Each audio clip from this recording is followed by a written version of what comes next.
Hello, welcome everybody. Hey, friends. Good to see all of you. Who's tired? Me. Who stayed up with us all night last night again? Me, except for the last 10 minutes, yes.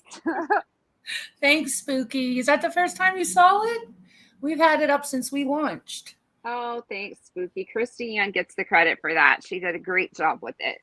I worked so hard on that damn video. It took me like 2 days, but thank you. It's well worth it, though. It turned out really well. I'm going to make a new one, too, so we have options. There you go. Do you want to say the hellos tonight? Mix it up a little bit? I guess I can. Hey, Angela. I binge watched every one of your videos the other day. Like, I would watch them as they would pop up, but I never watched all of them. So I was there binge watching. Just to let you know. Hey, Gold Star.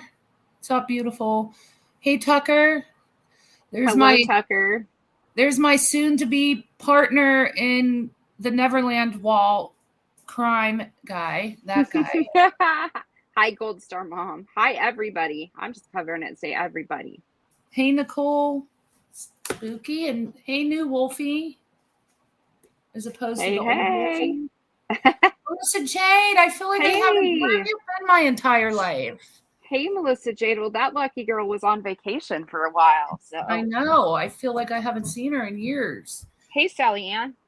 Sally Ann. Sally Ann, I want to do a craft night. I'm in the mood to craft. Angie Ray. Nicole Morgan. You're beautiful as well, honey. Yes. Gorgeous. Copacetic. Oh, no, Melissa. What? I hope the Rona got her. Oh, no. Shoot. Girl, that's from traveling. Hey, The Scoop with Barb. Hi, Barb. Oh, I hope you're not too sick, Melissa. I know it. Hey, X amount of words. Thank you for coming. Yeah, we had a late night last night, but boy, did we have fun. Right, Yvette? Yvette was with us. Hey, Remy. Gold Star was with us till like 4, I think. Copacetic came in. I don't know how late she stayed, though. Well, I felt bad. I had to bow out a little bit early, but I had to get up early this morning and babysit. So, yeah, I know. Every time I see Copacetic's name, I sing that song. You learn to regret it. You keep it copacetic. I forget who sings that. It was a 90s song. Right? Yeah. Right. Hey, Baroness Fahrenheit. Hello. Hey, Baroness. All right. Did we say Audrey? I think we said Audrey. All right. So we're, yeah, Angie Ray. I know you were in there around 4. Yeah, I left a little while before that because I had to get up early this morning. And Coco, our beautiful Coco. Oh, Gold Star said she was waiting for us to go live and fell asleep, so she caught the replay. Well, I felt like you were there with us. Yeah, she was there with us in spirit. That's right. She was there with us. See? That's it. Examon has it. And you just don't get it. You keep it. Do you know what song I'm talking about, Leah? I have no clue. I think it's Third Eye Blind. Hey, OG, Kristen. And Remy. Oh, that could be. Hey, Remy. There's our Remy. Remilicious. Okay. So we're going to do... That's right. Copacetic knows what I'm talking about. Yep. Every time you come in, I'm going to play a clip of that song. Hi, hey, Southern Lady.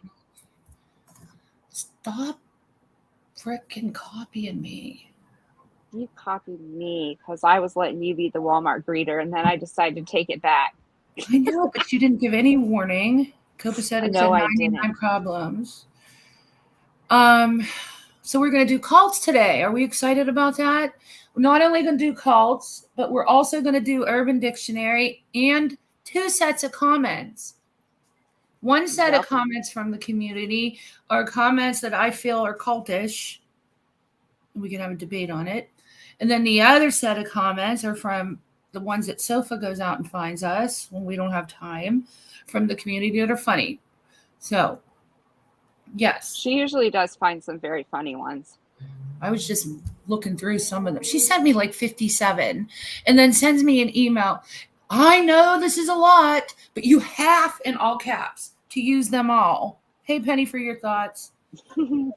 Okay, Yeah, Penny. I'm like, if we did 57 comments, you know how long we would be here? We'd be here till 5 a.m. again.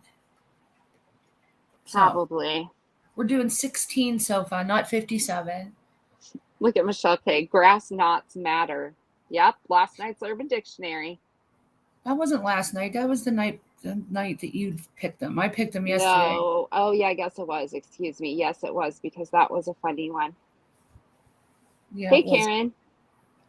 Even though somebody in the chat said I won the challenge, the Urban Dictionary challenge. Did you see that? I didn't want to make it pointed out and make you feel bad, so I didn't say anything because I'm a That's gracious because winner. I behave myself and don't pick the raunchy ones too much because Mandy scared me. See, told you. Everybody likes to be raunchy on Friday nights. That's a good idea, Gold Star Mom. Oh my God, we got our new segment. I can't do it. I'll start laughing. Oh, I'm so good at prank calls. Okay, you don't have to do it. I'll be the caller, but you've got to be the person that like picks who I'm calling. Okay. We'll do that. Yeah, that sounds fun. Hey, voices. Hey, voices. We will do that starting Wednesday. Oh my God, I'm excited. I used to prank call people all the time when I was younger, when we were like in, not even great, we were in middle school. And we used to call the bars and pretend like we were drunk. And we would be like, hello, I'd like a 6-pack of Budweiser delivered to my house, please. And we would do that all the time. And then my grandpa walked in on me, the same one that got tied to the recliner, and said, hey, Mill, because Mill was my grandma's name. Hey, Mill, they're up here being bad. They're drinking beer. Yep. We were just trying to order it. Right. That's funny. Well, and Tucker Voices always has good lives. I like she does. I'm going to have to go back and watch the replay. I didn't get to see it today, but I will watch it. Yeah. Okay, should we go into it? Should we start with the cults and then end with the funny stuff? What do you think, guys? Yeah. Should we do the serious first and then the fun at the end? Probably, because if we go into the fun, we're going to get sidetracked and never do it. That is true. So I think that's right. Granny was going to do an interesting topic today on social media addiction, and I think they got all so sidetracked she didn't even get to do it. Oh, shoot. That's what happens to us. So, yeah, we better start with the serious stuff. Karen M. Karen N. She used to call people and ask them if the refrigerator was running. If they would say yes, she would tell them to go catch it. That's funny. See, of course, mine were bad. Mine were about beer, trying to get beer delivered. That would have been funny if they really would have showed up delivering it, huh? No, they didn't deliver beer. They do now. Yeah, now they do. And do you hear that weird noise? Yes. That's the dog. Is that dog? Random fireworks are going off because they like to practice for 2 weeks in LA before actual firework night, and he's terrified. I legitimately have to sedate him on firework night because if I didn't, he would lose his mind.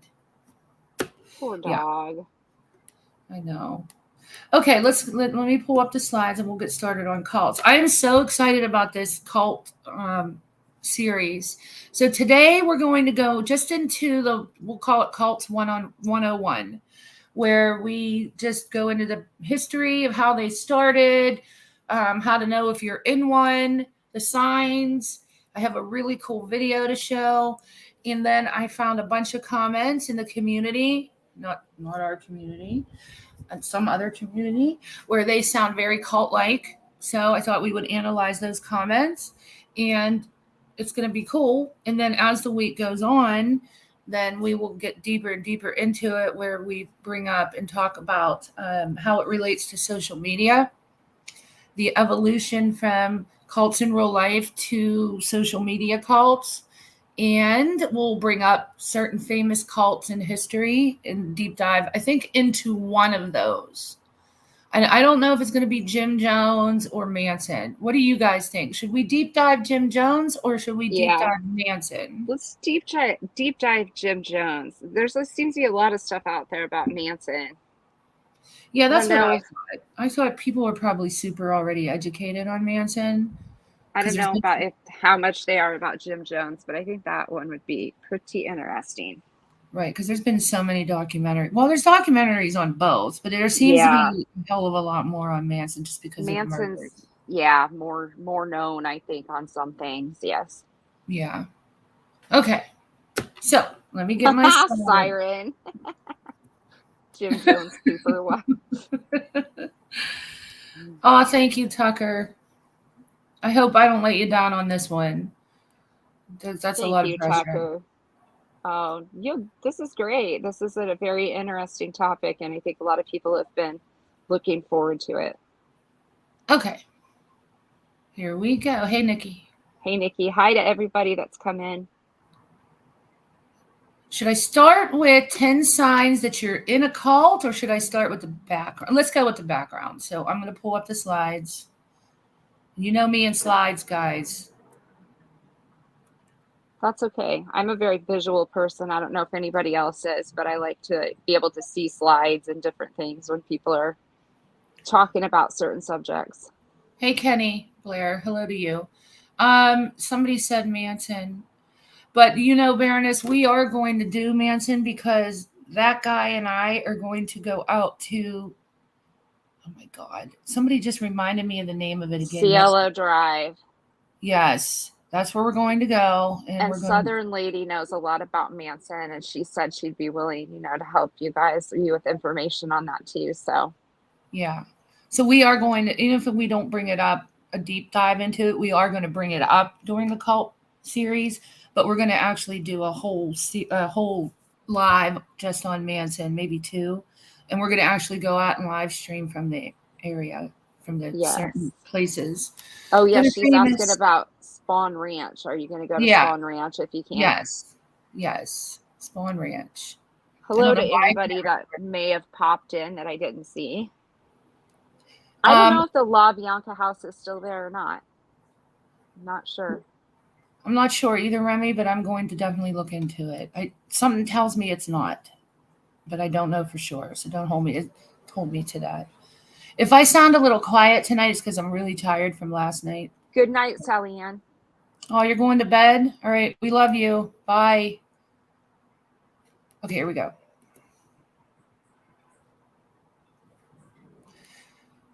Okay, I'm going to blow this up because I always have. I can't see. Okay, cults are attractive because they promote an illusion of comfort, and human beings desire comfort. And in fearful and uncertain worlds, many turn to cults because they tend to promote exactly that. A psychologist at Caltech has pointed out that cult leaders often make promises that are totally unattainable, but also offered by no other group in society. Such things might include financial security, total health, constant peace of mind, and eternal life, the things every human desires at the deepest level. And when I was researching this, there was a lot of religion brought up, and there is a difference between a religious sect and a cult. Cults don't necessarily have to be built upon a religious belief. It can be built on absolutely anything that a group have a common view on. It doesn't always have to be religion. But we'll go into that. I have a whole presentation on that, so just to give a little background. And cults satisfy the human desire for absolute answers. Many people join cults because they believe they're being offered solid answers for questions such as good versus evil, which is religion, the meaning of life, politics, etc. Many cult leaders promote messages that are simple and seem to make sense, which is the exact opposite of what we're often provided with in typical everyday life. New members are often found when individuals crave these answers and then are promised a simple life by someone who seems to have it all figured out.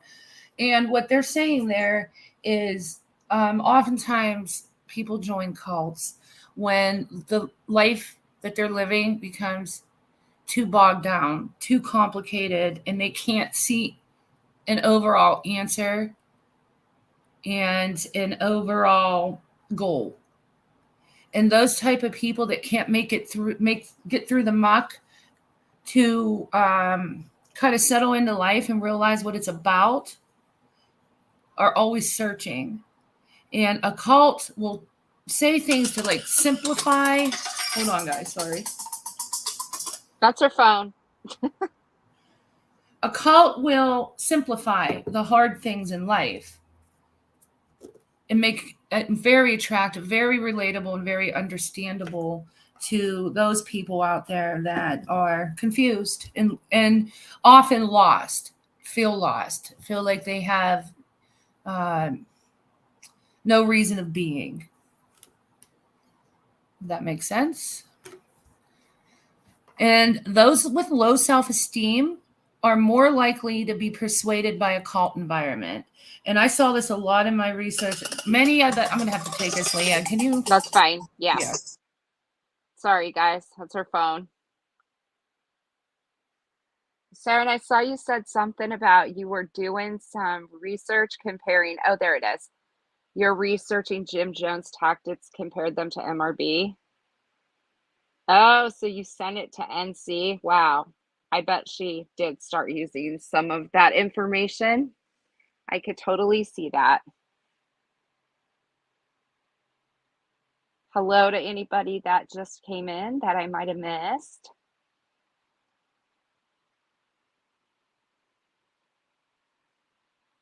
Yeah, I think this is going to be really interesting. She's done a lot of work on this cult series, and what the little bit that I've seen has been pretty interesting.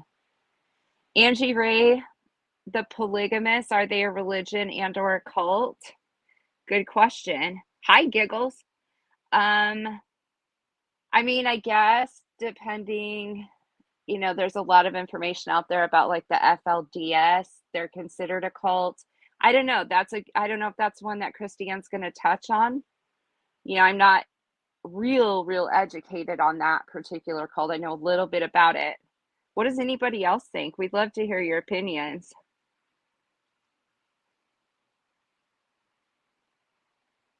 Zach Bagans bought the La Bianca home. Southern Lady, yeah, the Cielo home is gone, and now there's another house built in its place, and there's actually a guy that lives the next property over. His name is David, I believe it's Ammons.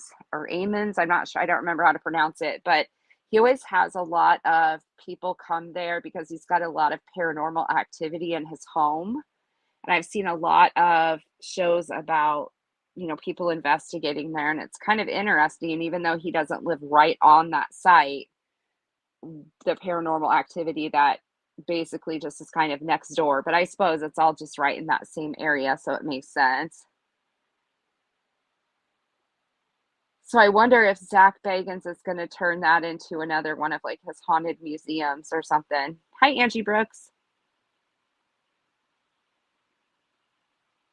Yes, okay, David Omen. Yeah, he does make a lot of money off that. I would wonder what he would charge people. If any of you guys have never checked him out, he's got a YouTube channel, I guess. He's a very eccentric type of person. I'm not sure how much of that I believe. There's been some stuff that I've seen that's kind of interesting, but yeah, he brings people in there and lets them explore and investigate, and then he feeds them dinner and stuff. I bet it's not cheap.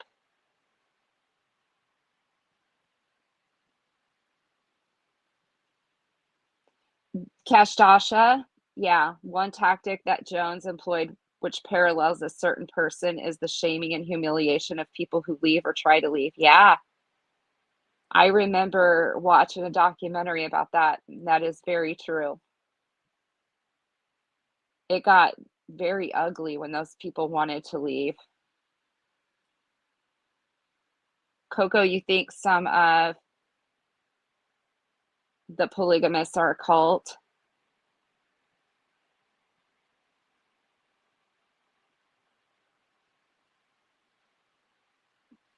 That guy, are we talking about that David Ammon? I don't know if he's the shadow guy. Is that who we're talking about?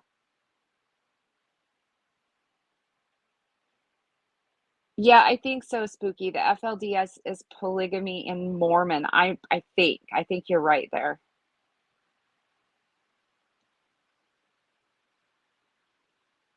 Yeah, Angie, I've read that too. I can't even imagine leaving, my child or children behind and leaving X amount of words. I have not seen that documentary. Is it pretty good? Something worth watching?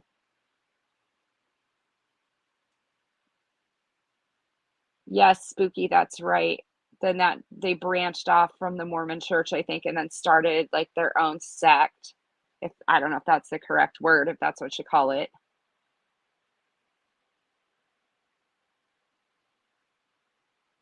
Yeah, you're absolutely right, Siren. I never even thought about that, but you are 150% correct. Yep.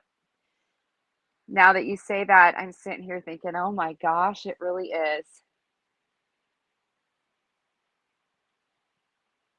Well, when Christiane wants to do some talking about Jim Jones, I may have to say, let's get a hold of you, Siren, and see if you would help us out with that segment if you wouldn't mind. That'd be pretty awesome.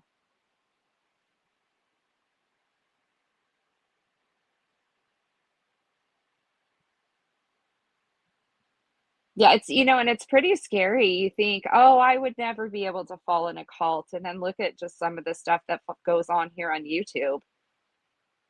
And when you watch these, yeah, I watched that too, Angie Ray. I think it was a People magazine series on cults. Yep, I saw that too. And it's sad how, some of these people fall right into these cults and they give all of their property and all of their money and they just are left with absolutely nothing. It's very sad.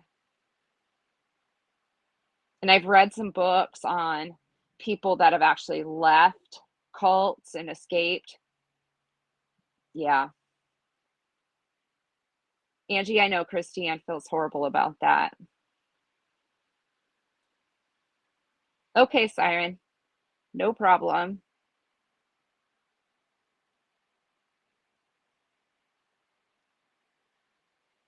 Oh my gosh, Spooky. Here's Spooky's comment. Wow.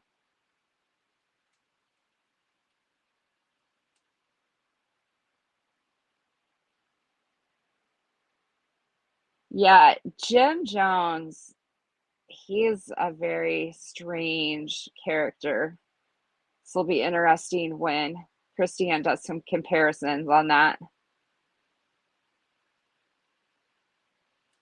Oh gosh, Spooky.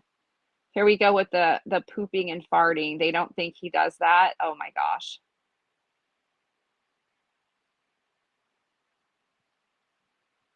Karen M, yeah, that's right. If the person says if you go to other channels, then don't come back to mine, that's a way of trying to control people. Yep, it sure is. And that guy, that's right. People want to feel like they belong. I know, and isn't that sad that they're willing to give up everything, all of their worldly goods and their money and everything just to feel like they're part of whatever the group is that they're trying to fit in with. It's a sad thing. Oh my gosh, there's a cult of vampire worshipers in LA. Wow. Now that's interesting. I wouldn't want to be near them, but it's interesting. I don't want to become a victim. Do they really like get people that they drink their blood or do they drink animal blood or I don't know. That's kind of creepy.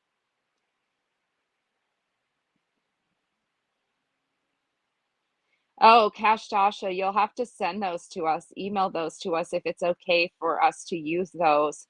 We'll obviously give you credit for it, but if it's something that we could use in the cult series, I think it would be super interesting. And if not, that's okay.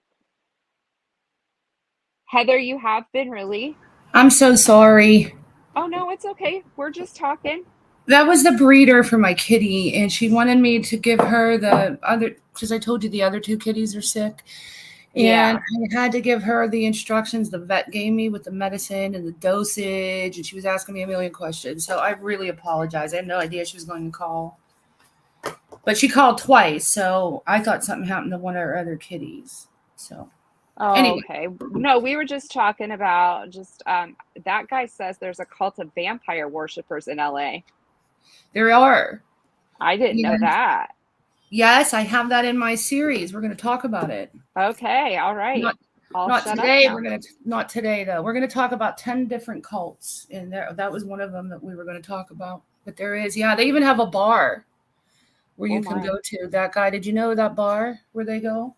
You can go there and what do they they'll You have give to. you a drink and you can give them some blood or what? I've never been there, but you have to go in dressed as a vampire. Like they go all out. Oh Like some of them my. have their teeth sawed into I don't know if it's sawed. I don't know what the right word is. Oh my Filed. They have them goodness. filed into the The points. points Mm-hmm. and dressed like that, whiten their skin.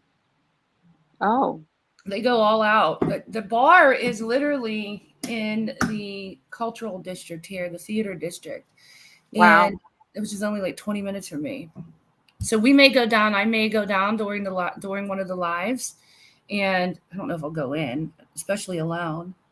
That guy, No. you want to go with me? We can do that, but I'm not going to go alone. And video. That'd be cool. I know. I just want to see what the Yeah. what goes on inside there. Are Mm-hmm. they No sitting around kidding. sucking each other's freaking blood? I don't Yeah, know. you'd be like, I'm out. Bye. I know, right? Not trying to get Oh, any kind of blood illnesses, but they get. Oh, also, Machine Gun Kelly and I can't even think of her name. Megan Fox. Yes, They drank each other's blood when they got yes, engaged. Mm-hmm. yes, yes. All right, that guy. Thank That's you. great. Thank you, Cash Tasha. They have a video of Jim Jones and NC. I'll talk to you about it later. We can use it. That's what I was Oh, that's asking. So, awesome. Okay. yeah, yeah, yeah. Hey, Cash Topper. Okay, so let's get into this again so that we can get to the fun parts. I just want to give you the background, the educational background. I know it's a little dry, but we'll get to the fun parts. But it wouldn't be a good presentation if I didn't give you the background. Okay, so those with self-esteem are more likely to be easily persuaded into a cult environment. And I mean, we notice that now just in YouTube communities. A lot of the people that really fall hard for a creator, or you know what I'm talking about, Leanne, are Yes. those that say they have nobody. They're not confident enough to go out and do other things. Like YouTube is where they feel safe, especially in certain creators' lives. They're not even comfortable going on a panel and speaking or chatting, but they are diehard followers. Mm-hmm. And I don't know how many people we saw like that. And when you speak of Yeah. the forbidden birthday that I didn't have, we saw that there was a lot of people that got up the gumption to come up and say things, nice things that had never normally been on panel or even chatted, and would talk about how she was all they had, Mm-hmm. and they just didn't have anything else because they didn't have the self-esteem to go out or the confidence to go out into real life and make in real life situations and friends. So it's really prevalent. If you look around at certain Mm-hmm. communities and the way people talk and in the comments, you can spot, especially when you educate yourself on this, you can spot something that seems a little off. And that's why I pulled some comments to show you guys. But anyway, people are often surprised to learn that those who join cults are, for the most part, average people. Many victims of cults are your neighbor, your friend from the gym, and your family member.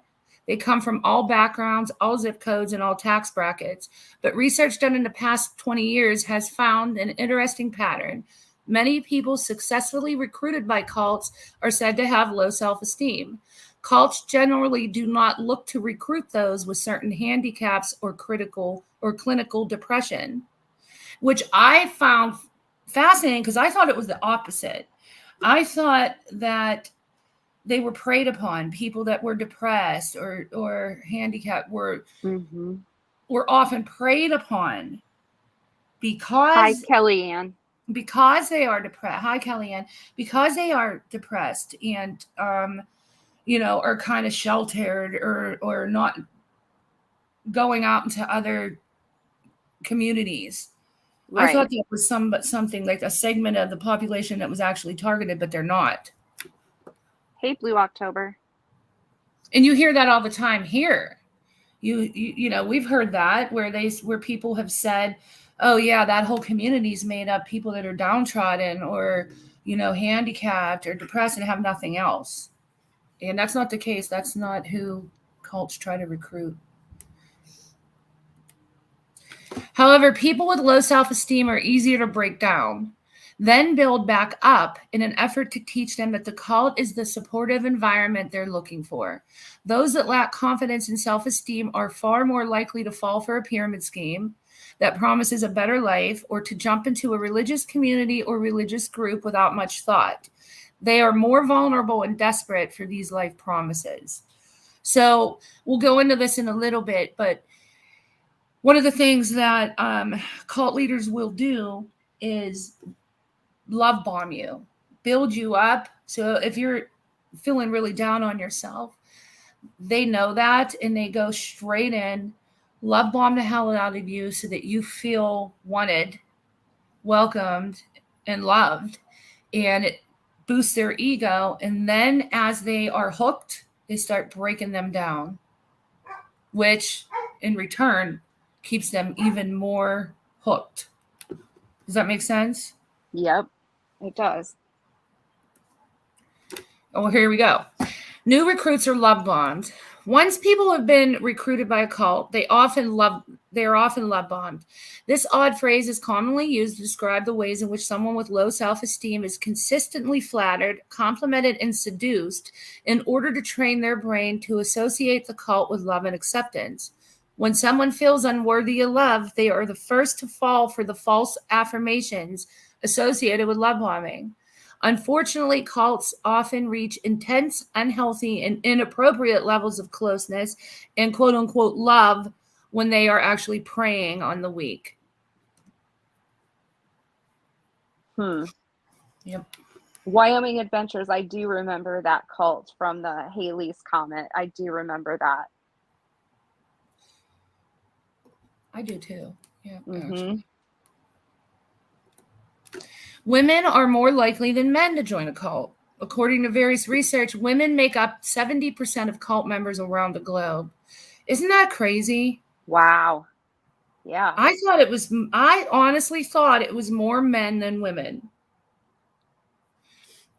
Psychologists have different ideas about why more women than men join. The sociologist points out that women simply attend more social gatherings, either religious or otherwise. This makes women statistically more likely to join groups that will ultimately victimize them.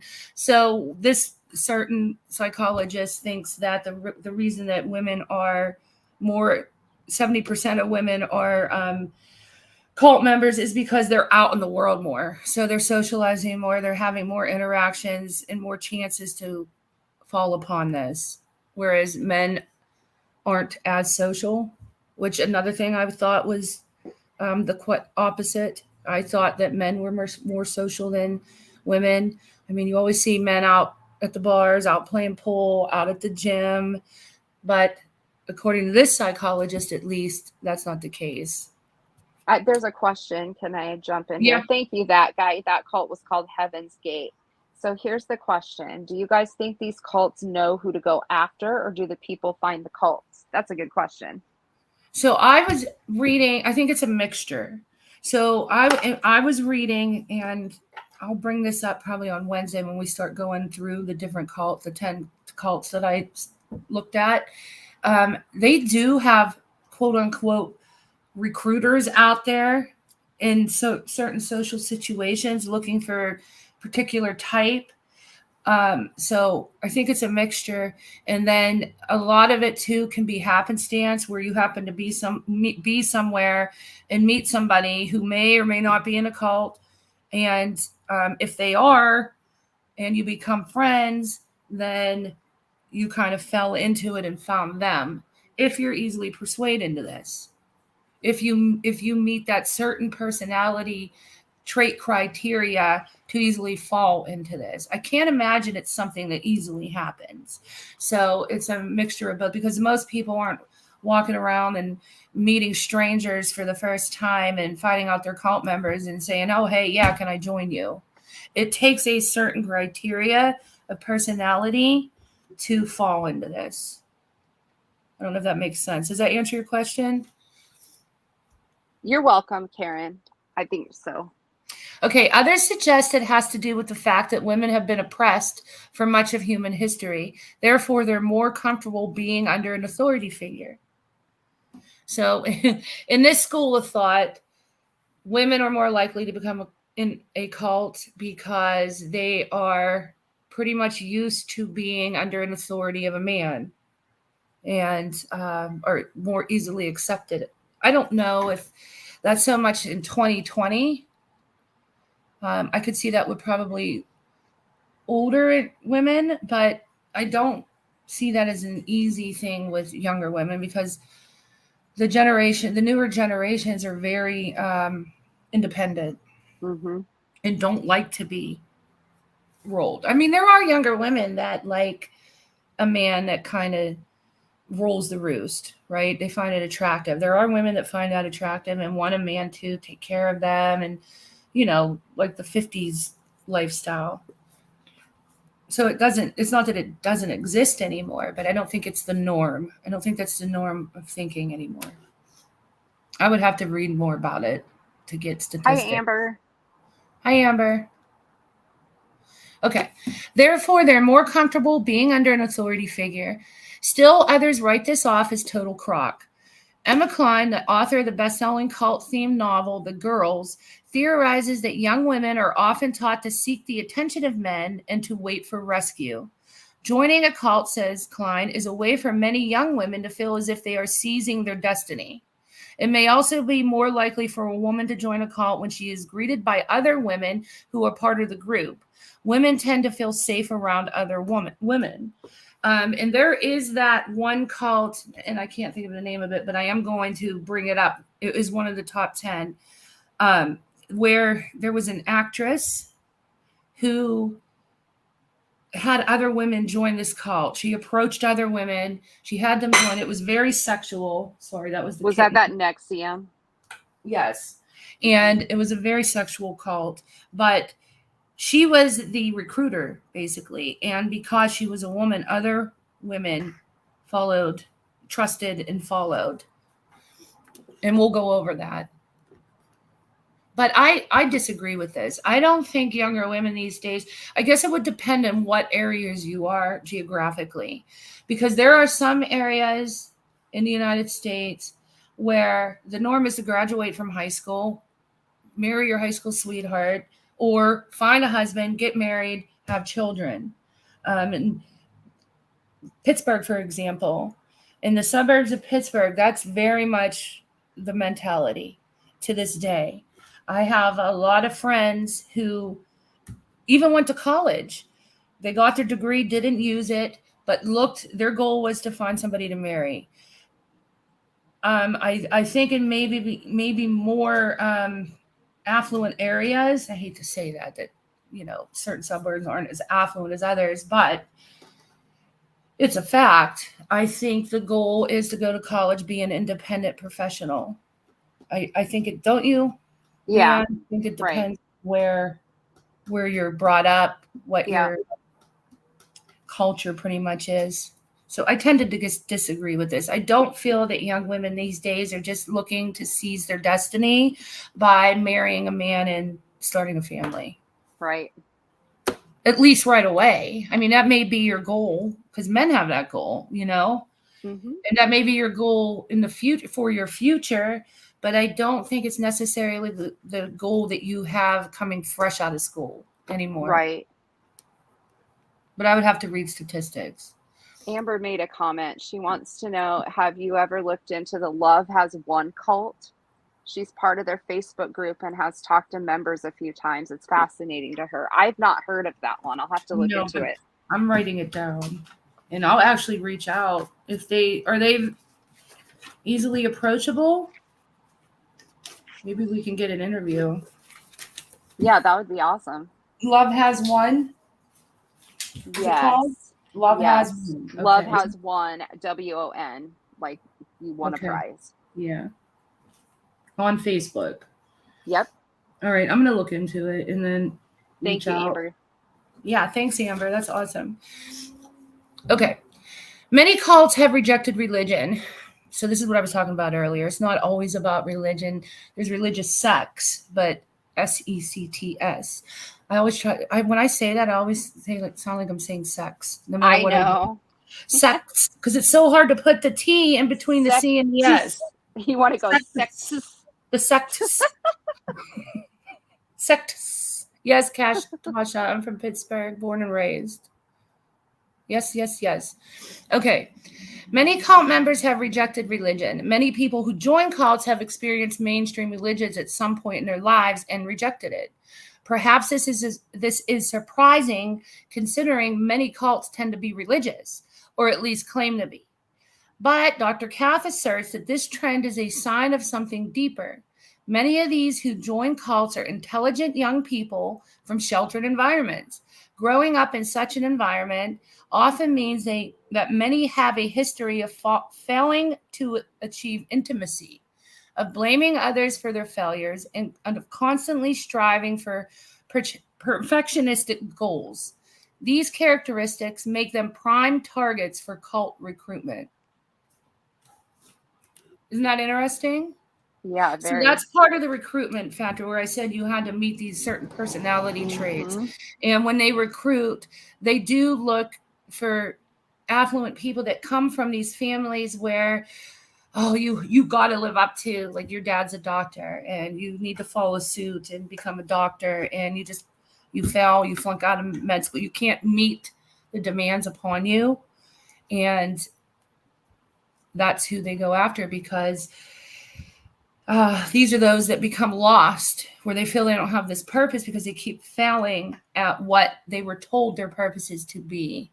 Yeah. Hey, T. Adams. Hey, guys.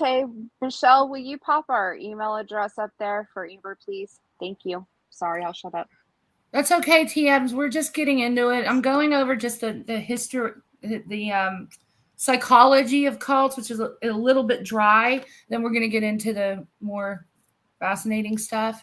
But I at least wanted to do this in case people were interested. So,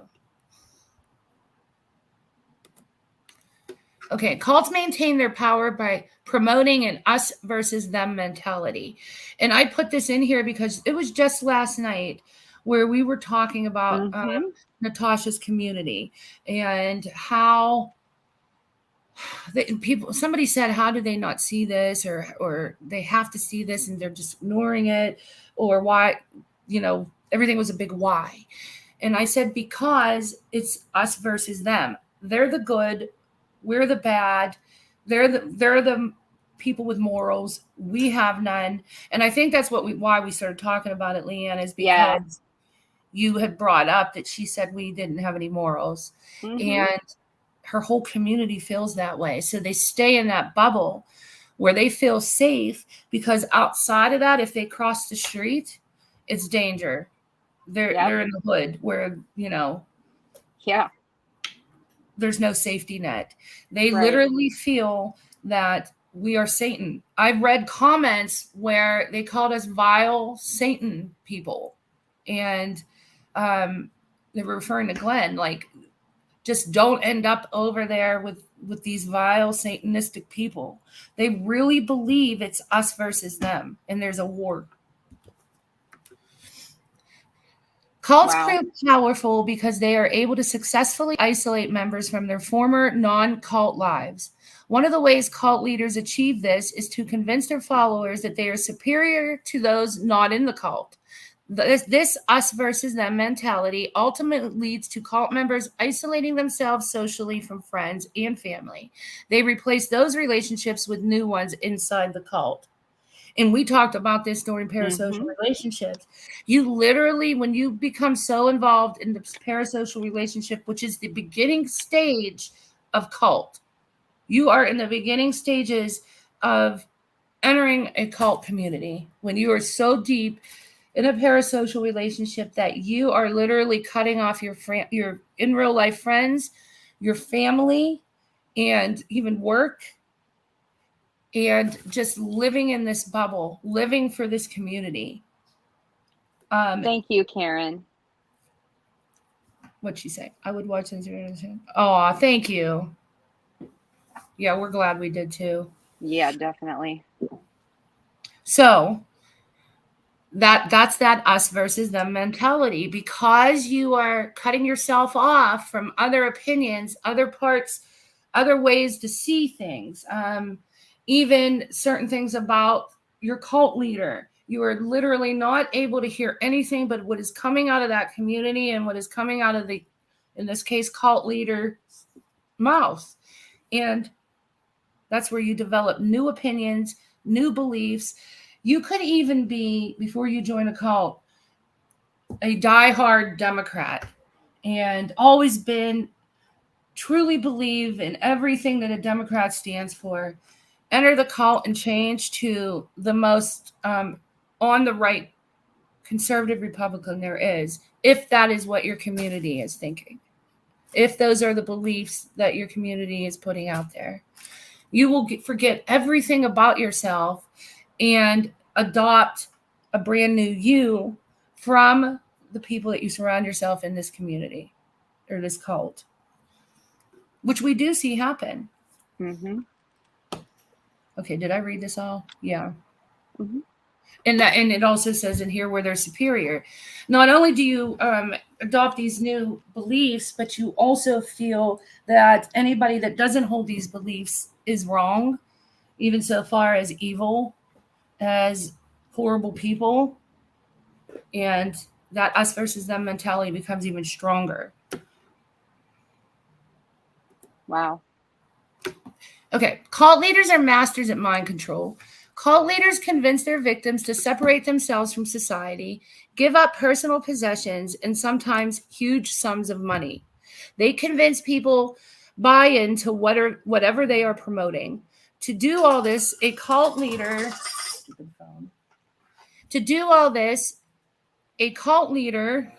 I lost my place thanks to my phone. Hold on. I hate this ringtone too. It's the worst. All right, I'm just shutting it off. Okay, to do all this, a cult leader must be a mastermind at mind control, which in ways leaders gain control over cult members vary, but some popular methods include public humiliation. New cult members may be love bombed shortly after their arrival, but once they are established members, cult leaders often maintain emotional control through various exercises meant to publicly humiliate a member. One such method involves someone sitting in a chair surrounded by other members, at which time they were required to admit their recent failures, base thoughts, shortcomings, etc. Can I jump in right there? Because while Yep. you were gone before, Siren had mentioned that that's, like the Jim Jones tactic. It's kind of what Yes. NC did with Glenn when she had everybody come up. Yeah. That's exactly what I was just going to use it as an example. And that's exactly what happened. Mm-hmm. Glenn was put on panel. He was made to admit his guilt. And each one of us then took a turn telling him how wrong he is. And to this day, because I participated in that, I mean, I didn't call him names or anything, but I participated in it, told him what a bad friend he was. I feel so embarrassed and so bad for doing that. That's not me sticking up for Glenn. That's just me realizing how horrible that is to do to another human being. But that right there is the most real example that you guys have witnessed in our community of cult mind control. And that probably had lasting effect on him. I couldn't imagine where it didn't. Yeah. Okay, self-incrimination, a favorite tactic of the infamous cult leader Jim Jones. Self-incrimination requires cult members to provide their leader with written statements detailing their individual fears and mistakes. The cult leader can then use these statements to shame individual members publicly. So members were made, in this case, not sat in a chair and everybody take a turn. They were made to write out everything that they did wrong, confess all their crimes or sins, and then those were read out, and we see that happen with text messages being read, and then they're shamed publicly. So there's a lot of correlations to cults and our social media communities. Yes. And when people, to be honest with you, when people used to say, oh, that's a cult, that's definitely a cult, it's a cult over there, I used to laugh and thought that was so dramatic. Like, that is such a severe statement. It's not a damn cult. I used to think that. But I know, me too. After researching it, it hits so many of the levels. And as we go on, there's an example for almost all of it. Michelle K. was something only a monster. Yes, that's very true, Michelle K. Mm-hmm. Yes, Karen, that's a parasocial relationship. Friendship with her is all one-sided. When there is a one-sided friendship between a creator and a sub, that is a parasocial relationship. Okay, brainwashing. Cult leaders are often known to repeat various lies and distortions until members find it difficult to distinguish between reality and cult life. So, a cult leader will tell a lie, set a narrative. Say they want to set this narrative for, let's think of a narrative. Okay, say the cult leader wants to make money. So they go and they say that their bank was hacked into. Their bank account was hacked into. They lost all their money. And though those members in their little circle that they're the closest to know that it wasn't hacked into. They distinctly know that it wasn't. And the cult leader keeps on repeating it, repeats it every day, multiple times a day. Like, I don't know what I'm going to do, but these horrible people came in and hacked my bank account and took all my money. If they say it enough, even the people who knew it wasn't true will get confused, start to get confused, and believe that it really happened. They will lose their ability to distinguish between reality and what really happened, or reality and the lie. And it's through repetition that happens. Repetition and trust. Mm-hmm. Okay, paranoia. To maintain a false sense of comfort, cults often rely on paranoia tactics. Cult leaders convince their victims that a group, their families, and or the government is out to get them. That's that us versus them again. But the cult can provide safety. Once a cult member comes to the conclusion that their families and country cannot keep them safe, they begin to worship and put all their faith in the cult leader. Jim Jones was especially skilled at this mind control trick. He would encourage members to spy on each other and consistently spoke through loudspeakers at all hours of the day so that cult members would hear his voice, whether awake or asleep. So on a much less smaller scale, I should say, we see that here. There are certain communities that have people that do go out and spy, because the general consensus is they're after that leader. They're after that leader. The haters, the quote unquote haters, are trying to destroy them. The haters are trying to take them down. The haters are trying to ruin their financial stability. The haters are going after their family. And I say this every day: repetition, trust, loudly, multiple lives a day. And they also have a group start spying on the other side. And that's how these cult leaders instill paranoia into that community. And it makes that us versus them mentality even more strong. Does that make sense? Yeah. But isn't that fascinating? It is. We've witnessed some of this. Yeah. Okay, and this is the last part, and then we'll go into the top 10 signs that are you in a cult? All right, cult members often have no idea they're in a cult. Although it can be obvious to those around them, people in cults often don't realize when they have become a part of what they have become part of. You shouldn't end a sentence in a preposition, but whatever. Psychologist Dr. Margaret Thaler Singer spent most of her career studying the psychology of cults and brainwashing. She found that most people enter a cult willingly without realizing the power it is bound to have over them. She theorizes that this is partly because some people are more willing to see the perceived benefits than they are the potential danger. She also mentions that many people assume cults are only religious, though in truth, cults can also be political, lifestyle groups, or business groups. So a lot of people will become involved in a cult but not think they're in a cult because it's not a religious sect, when it can be a lifestyle group, which is what we see in social media. It can be a political group and it can be a business group. Okay, so let's move on to the top 10 signs of whether you're in a cult or not. And I'm going to show a really awesome video that you guys are going to like. And sorry for that part. It was a little dry, but I figured we needed to. No, I think it's good. It's always to give a little background. It's good to get that, I think. Yeah. Makes it easier to understand things. At least that's just my opinion. Well, it gives some context to it. And then if you're able to use in real life examples to kind of relate, then people will remember it. You know what I mean? Right. So, I just wanted to give a little background and a little context. So, okay, so now here are the top 10 signs that you're probably in a cult. And I'm going to blow this up.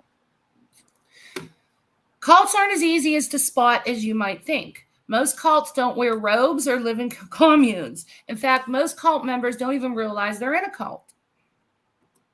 Number 1, the leader is the ultimate authority. If you're not allowed to criticize your leader, even if the criticism is true, you're probably in a cult. Cults begin with a charismatic leader who claims some supreme knowledge. They may call themselves a prophet, messiah, messenger, or an enlightened teacher. They can also be CEOs, military officials, politicians, and self-help gurus. They can call themselves kings or queens as well. And we've all seen many instances where you cannot criticize or you are out. Yes. If you criticize, you're yelled at, ostracized, and not only yelled at by the leader, you're yelled at by the community members as well. So you learn not to criticize at all. But that's one of the top signs. Cult leaders convince members to forfeit their critical thinking ability in return for a sense of belonging, authority, and purpose. To members, it doesn't matter what the evidence or logic may suggest. The leader is always right, and their misdeeds are always justified. Criticism of the leader is forbidden. And we were talking about this all last week. You see evidence of a certain past crime. You see evidence of present crime. You see evidence of abhorrent behavior, but it's always dismissed. No matter how the leader justifies those things, they can come up with any illogical explanation where you have better, where you have the critical thinking ability to know that is not logical, that response. However, you choose to believe that leader and forgive any misdeeds they do, past, present, or future. Okay. The group suppresses skepticism. If you're only allowed to study your organization through approved sources, you're probably in a cult. What does this relate? How can we relate this? If you're only allowed to go to certain channels, you're probably in a cult. Cults view critical thinking as an infectious disease, and every effort is made to suppress it. Doubting members are encouraged to isolate themselves from outside influences and focus solely on the doctrine of the cult. Criticism is forbidden. People who contradict the group are viewed as persecutors and often given labels like anti, apostate, or suppressive person. Members are discouraged from consuming any material that is critical of the group. How many times do we see, why were you in that chat? Don't go to that chat. If you want to go to that chat and sit there while they say this, then stay there. Yep. Don't stay come away back from the haters. Stay away from those haters. Stay away. Don't listen to anything they say. Don't watch anything. And if you do, don't come back. Mm-hmm. And the don't come back part comes into play because don't come back and spread what you learned. Yep. That's where it gets dangerous. Okay, the group delegitimizes former members. If you can't think of a legitimate reason for leaving your group, you're probably in a cult. Because the cult considers itself the ultimate authority on the truth, it can't imagine anybody leaving it with their integrity intact. Isn't that scary? Yeah, very. How many people are afraid to leave because they're afraid this will happen to them? Yep. Thus, it has to perpetrate a false narrative that former members were deceived, proud, immoral, or lazy. If former members speak out, they are dismissed as bitter, angry, dishonest, or evil. Cults often impose some kind of shunning to shame former members and prevent them from infecting other members with the truth. How many times has anybody on the quote-unquote other side, after they leave and they go to the other quote-unquote other side, Mm-hmm. are they called bitter, angry, liars, evil. Immoral? Yeah. Hi, Somi. Exactly. Yeah, and you just got done talking about that earlier about how, that people are perceived as evil, that we are all perceived as evil, Right. Especially if you were a former member and you leave, right. Mm-hmm. and you come over, what is said about us? You're called a mental case. I'm called immoral, a liar, everything there is. Yep. Proud. Oh, they just wanted to use their position over there to start a channel because they think they're all that. How many times have we heard that? Yep. That we just need attention. We need to feed our ego. We need the attention. So everything that is said about people that leave is exactly what this is saying. Yep. And it also says it can't imagine people leaving it because they leave without their integrity intact. And that's what happens. That's why a lot of people stay. Mm-hmm. Some stay because they don't want to lose their community, their friends that they built, and others stay because they're scared. Okay. Oh, that didn't sound good. That was the kitten. She knocked over. Oh. All right. The group is paranoid about the outside world. If your group insists the end of the world is near, you're probably in a cult. Cults position themselves as a sole refuge from an evil outside world that is intent on their destruction. Cults thrive on conspiracy theories, catastrophic thinking, and persecution complexes. In an effort to draw in more paying members, cults are often very aggressive in their recruitment efforts, which are usually justified as saving people from the evil world. Those who reject the cult's message are unelect, primal, evil, or stupid. So let's break that down. How many times do we hear we'll just say that the other side's the outside world. The outside world is trying to destroy that community, is trying to take it down, is trying to make it obsolete, that these people have nowhere to go, trying to take their leader completely out. That's what we're all trying to do. These people, it's not what really happened. It's not YouTube in terms of service breaks. It's these people. And these people are the outside world. Okay. The group relies on shame cycles. If you need your group in order to feel worthy, loved, or sufficient, you're probably in a cult. Cult leaders trap members in shame cycles by imposing abnormally strict codes of conduct, usually prescriptions about diet, appearance, sex, relationships, and the media, guilting members for their shortcomings, and then positioning themselves as the unique remedy to the feelings of guilt which they themselves created. Now, we don't see that so much in a social media setting, but this is one of the things that do happen in real life cults. I mean, we see some that's the parasocial relationship part. So we do see some semblance of it where there are a lot of people that need to be in that community, in their community, to feel worthy. And that's where you feel when you see the people comment, if it weren't for you, if you weren't here, I wouldn't have survived. You've got me through my darkest days. I've had nobody until I found you. How many times did we hear that? A lot. A whole lot. Cult members are made to believe they are insufficient or unworthy on their own, and the only way to become worthy is to confess their shortcomings to their group or leader. The leader then becomes the mediator of worthiness and the foundation of the member's self-esteem. Leaders who can make followers feel bad about anything can use shame to manipulate followers into doing anything, even if it's against their own self-interest or better judgment. Okay, number 6, the leader is above the law. If you're held to a different moral standard, specifically in regard to sex, you're probably in a cult. A prevalent idea among cult leaders is that they are above the law, be it human or divine.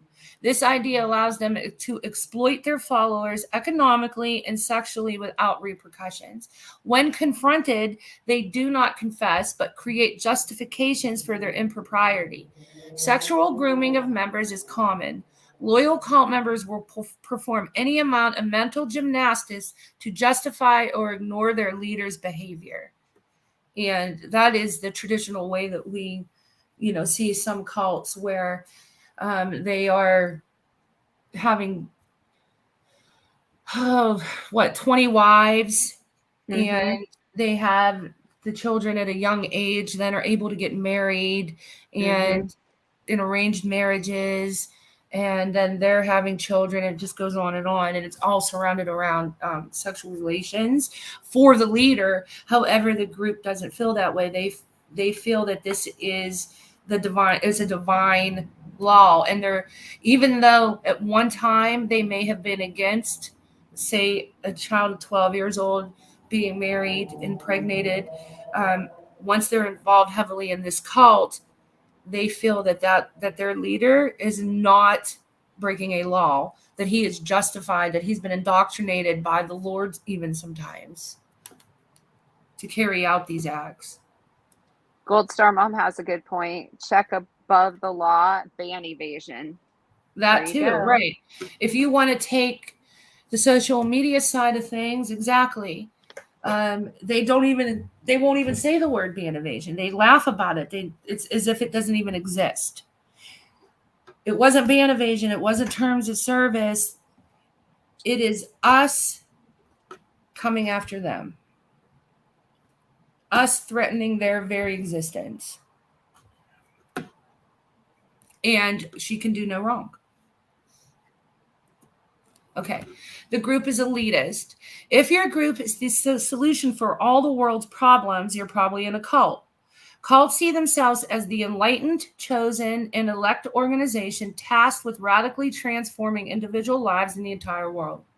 This elitism creates greater sense of group unity and responsibility centered on a united purpose. However, this sense of responsibility is often manipulated by cult leaders who coerce members into risky financial behavior, sexual favors, free manual labor, or heightened recruitment efforts in order to further the cause. And if you relate it to here, it's more what I said earlier. They're the moral. They're the ones that are right. And everybody throws money very willingly. That's why the 20,000, that was made so quickly. How long did that take to get to the 20K? Was it a Oh month? gosh, yeah, or less. It wasn't very long.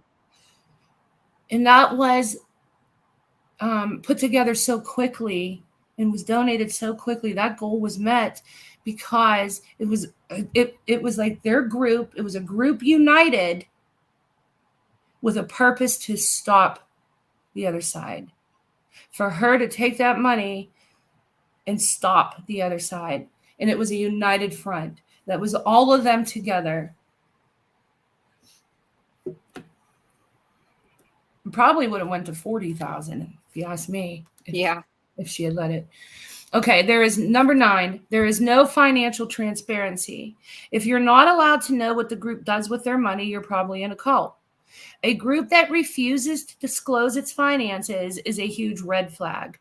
Ethical organizations have nothing to hide. Cult leaders tend to live opulently while their followers are required to make financial sacrifices.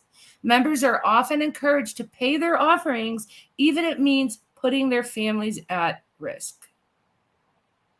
Let that sink in. How many times has it been brought up that people just want to see, that have donated, want to see where the money went? Yeah. And it's quite frankly just said, no, I'll never show you. You have no right to know. And like it says here, if it was ethical, there's nothing to hide. And the leader can live under this veil financially. However, the followers are the ones that are constantly being pushed to donate, to pay their offerings, to show their support, to keep this united front of us versus them. And here's the money to do it. And we saw last night, I don't know if the lady is in the chat today, there was a subscriber that came into the chat and said that when she was over there, she gave a good chunk of her, and her husband, was it her husband's inheritance? It was her inheritance. It was her inheritance to that community, a good chunk of it. And she didn't have it to give. It was all she had. Okay, number 10. The group performs secret rites. Now, this we don't see in real life. I mean, in social media settings. I mean, there are some to an extent. I'll bring those up tomorrow, or not tomorrow, Tuesday.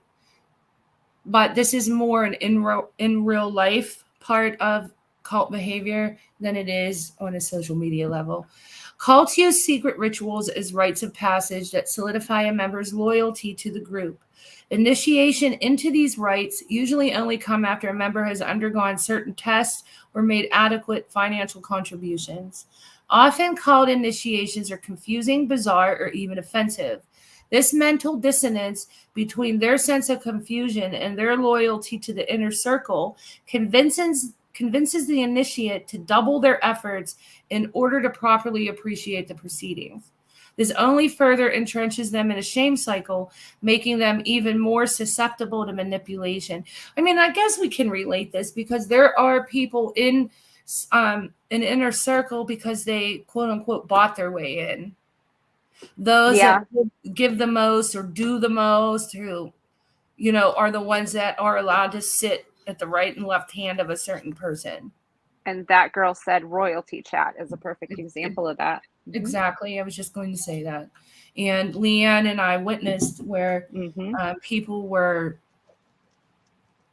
pretty much like almost fighting at each other to that got to do something for that person that day. You can explain that better than me because I think you saw a little more than I did. I did. So if you want to go into that a little further. Yeah, I have no problem with that at all. It happened when NC's aunt passed away, and there apparently had been some discussion of, the family needing food, or I'm not sure how that was exactly worded, but I did witness multiple times in the royalty chat. It was one person would say, well, I will go ahead and get lunch. And then two people would say, oh, well, I'll get supper. Well, no, I'll get it today. Well, no, I wanted to get it today. Oh, okay. Well, I'll get it tomorrow. And then suggestions would be thrown out there by NC. One evening it was that her grandmother wanted some mashed potatoes. Then the people in the royalty chat are basically falling all over themselves about who's going to order this from Kentucky Fried Chicken and who's going to have this sent. And then there was a suggestion made by NC one night about they wanted ice cream. And then the discussion was, well, I'm going to order from Baskin Robbins. So they ordered all kinds of different ice creams and toppings. And it was really, I don't even know the right word to use. It was a very interesting thing to watch. And I would just shake my head and think, wow, really? Yeah. She really, Karen M, for lack of any other words, yeah. I mean, they were being milked for whatever she wanted and then some. It was absolutely crazy to watch. Eye opening. And I remember you calling me and telling me about it. And I was like, are you kidding me? Like some of the Yeah. people that I knew were in that chat weren't financially well off. No. And that's the thing. And it didn't make any difference. They were all jumping right in on that, wanting to, be the person that was providing that meal or the ice cream or, it was just, and like you said, some of those people didn't have the funds to do that, but they were doing it anyway, putting Right. those needs of her, probably before theirs or their families. Yeah. And I guess that would be considered a rite of passage. Like the more you do, the more trust is gained in a Mm-hmm. sense. That's exactly, I think, what was going on there. They're seeking that attention, who could Yeah. get closer to her by providing more. Yeah. And I guess that would be a good example where when they talk about rite of passage in a traditional sense, it's actual roles that they set up that you have to go through. You have to do these certain things like sororities and fraternities do. You've got to be Sure. initiated in. Whereas this is a form of that, just not in the traditional sense. Okay, so that was the top 10. I want to show you guys a really good video. So, Leanne, we're going to have to mute because Yep. it is a. Oh, wait, should we do the comments first? Let's do the comments first. Yeah. Okay, so we'll start with the comments and so these I found the other day. And because I'm reading about cults, they gave me pause. And I'm going to blow up my screen. Okay, so this is why she is like the way she is, and it makes it harder on the rest of us who really are loyal. So that's an example of when a person leaves, the worst is thought about them. They're not not supposed to have any validation to their feelings. Their feelings aren't even considered. They're dismissed as petty, unworthy, and malicious within 5 minutes. And you see things like this. People who want to get close, who will do anything to have this friendship, feel like everybody else is ruining it because they're leaving and now she won't trust these people. This is YouTube. Who is that invested where when somebody leaves a community, the first thought you think is, Jesus, this is why I can't be friends. This is why I can't get closer because of people like this. This is a YouTube channel meant for entertainment, not for your life purpose. Right. Did you see what Siren said? He said we don't have to redact them like that. We can just select and cut. Didn't know that. Oh, really? Good to know. Okay. All right. Thanks, Siren. Here's another one.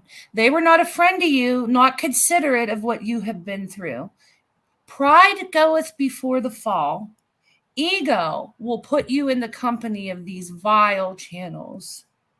Huh. Isn't that a prime example of what we just talked about cult defectors being shamed, being demoralized, and us versus them? We're vile over here. And it's only your ego that once you leave, the good side, it's your ego that will put you in the company of us because of their pride. Mm-hmm. I'm telling you, I never looked at this as a cult-like atmosphere. I thought it was ridiculous. I thought it was dramatic when people would say that. But the more I learn, the more I see it and believe it. I mean, that statement right there, pride goes before the fall, ego will put you in a company of these vile channels. They haven't left their bubble to even get to know anybody. They don't know certain creators over here and the ins and outs of them, what their content is, the things they talk about. Some creators share a lot about their life. They don't know what they're going through. They just lump it all up for their vile, evil people. Mm-hmm. And you have to be an egomaniac to want to be a part of any of it.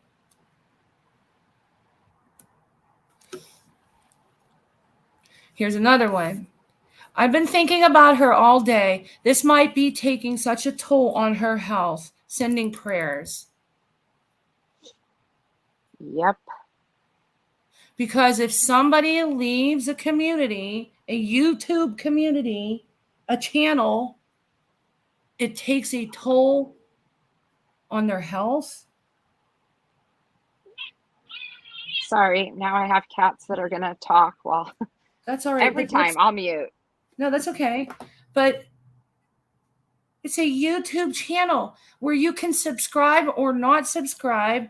If you really enjoy the content, you can become a member, take advantage of some of the member perks, and that should be all of the requirement there is. There shouldn't even be an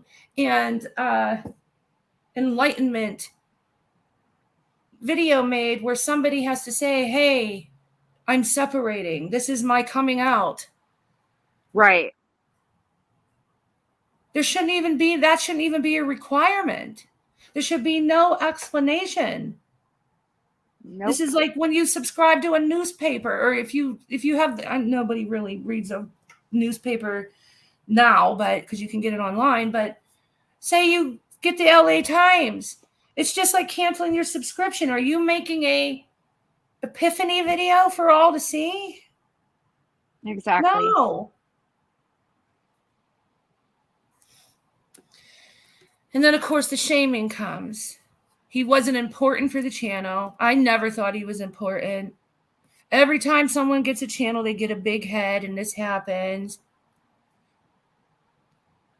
That's when the shaming comes in, and they're probably the same people that praised him when he was up there. Mm-hmm.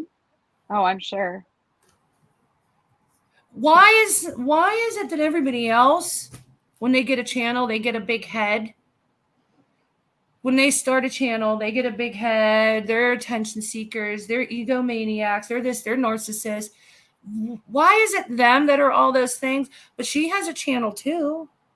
Why isn't she those things? If it's such a derogatory thing to have a channel and it says so much about a person in a negative way, then why is it not said about her? Yep. Blows my mind. Okay, here we go. This was just an excuse to get out, in my opinion. I don't get why not just leave, other than he knew this would be a way to get some old hater subs. Yes, can't believe her of all people. Sorry, y'all. I'm not the least bit surprised about so-and-so. It was all for watch hour and subs, in my opinion. That's why it's still up. He's obsessed with 1K. Here, 2 examples of how they love the people that go up on panel. They love the people in chat, and then once they're gone, I knew this all along. I'm not the least surprised. Yeah, that's true. And we had that happen to us personally. Right. And Siren, I'm sure, could say the same thing. And, any of the rest of us that had been up there that had happened to. Yep. Right. So that's more example of the dehumanizing you get if you leave. And this is why and this is what happens in cults. Part of the reason they're scared is to be dehumanized. And you see it happen here too. And it was all because he wanted watch hour and subs. His feelings weren't valid at all, because nobody's allowed to have feelings, just the leader.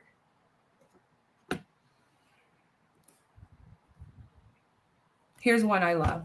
This is an example of when you are in a cult, the cult leader can do no wrong. They are right. They are righteous, moralistic, almost a divine being, right? One of the things I admire about her is she's always, in caps, remained true to her morals, values, and herself. Oh, wow. And anybody going in making any kind of comment, even nice comments, even mature comments, it was a hater. And somebody actually wrote in a comment, and I didn't snip that one, did you see all the haters over there trying to act mature just to try to get people to think that they're okay? I was like, wow. Huh. Yeah.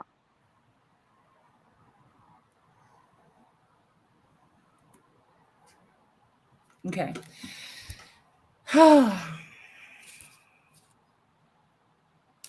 I'm so very angry that once again, people that she cared and trusted have turned their back for no good reason. Everyone that has been a part of her panel has gone and made their own channel and then made up a reason to distance. I don't understand.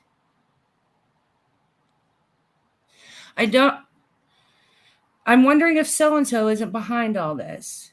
Just more example of when you defect and when you leave. There's no validation of your feelings. You are bad. They are good. Yep. And they'll say things like, like you kind of said earlier, oh, we knew that she was bad, that she was just using, NC. And those are the kinds of things you hear a lot over there when you leave. And it makes them angry. Like you read it here, it's angry because somebody left. This is, again, I keep saying it, it's a YouTube channel. People are allowed to freely leave. They don't have to stay and watch every day of their lives. They can come in and out when they want to. That's how it's supposed to work. Yes. And because it isn't working that way, because there's this unspoken rule, well, even it's probably not, it is a spoken rule, where being a subscriber, being a member, coming in and participating in things isn't enough, that you must go the 10 extra miles as well. Yep. It's very cult-like. It's extremely cult-like. Wyoming Adventures, you're right. They blame everyone else, but never look at themselves. Because in a cult-like environment, they're the moral, we're the immoral. Right. And I read that section about the leader is always right. Even against their own logic. They'll throw logic out the window. They may think of it. There may be some critical thinking there. And for their better judgment, may see that side, but they'll literally toss it out the window, ignore it, and go with the popular view. And of course, everybody uses their leader. Everybody. Yeah. So those were some examples of comments I found that reminded me of some of the research I did concerning cult activity and behavior. I know they're not very extreme, but they speak volumes. They do. Volumes.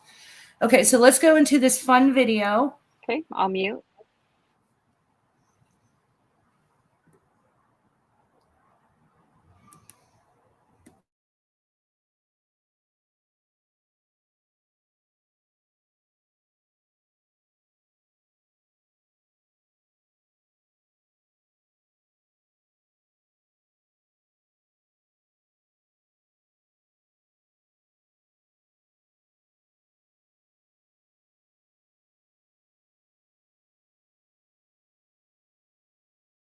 A cult exactly, apart from a word that sounds dangerously close to the worst swear word on earth?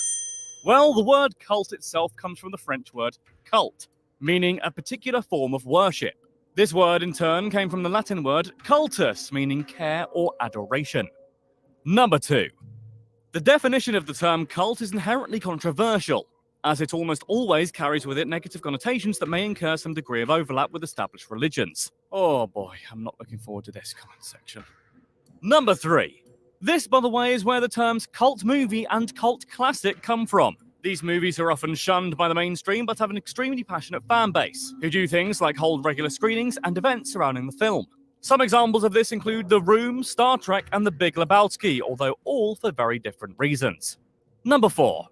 Historically, the concept of cults was first introduced in 1932 by Howard P. Becker as an expansion of earlier classifications of religion. In his view, cults are small, loosely organized groups of people who hold eclectic religious views. Number 5.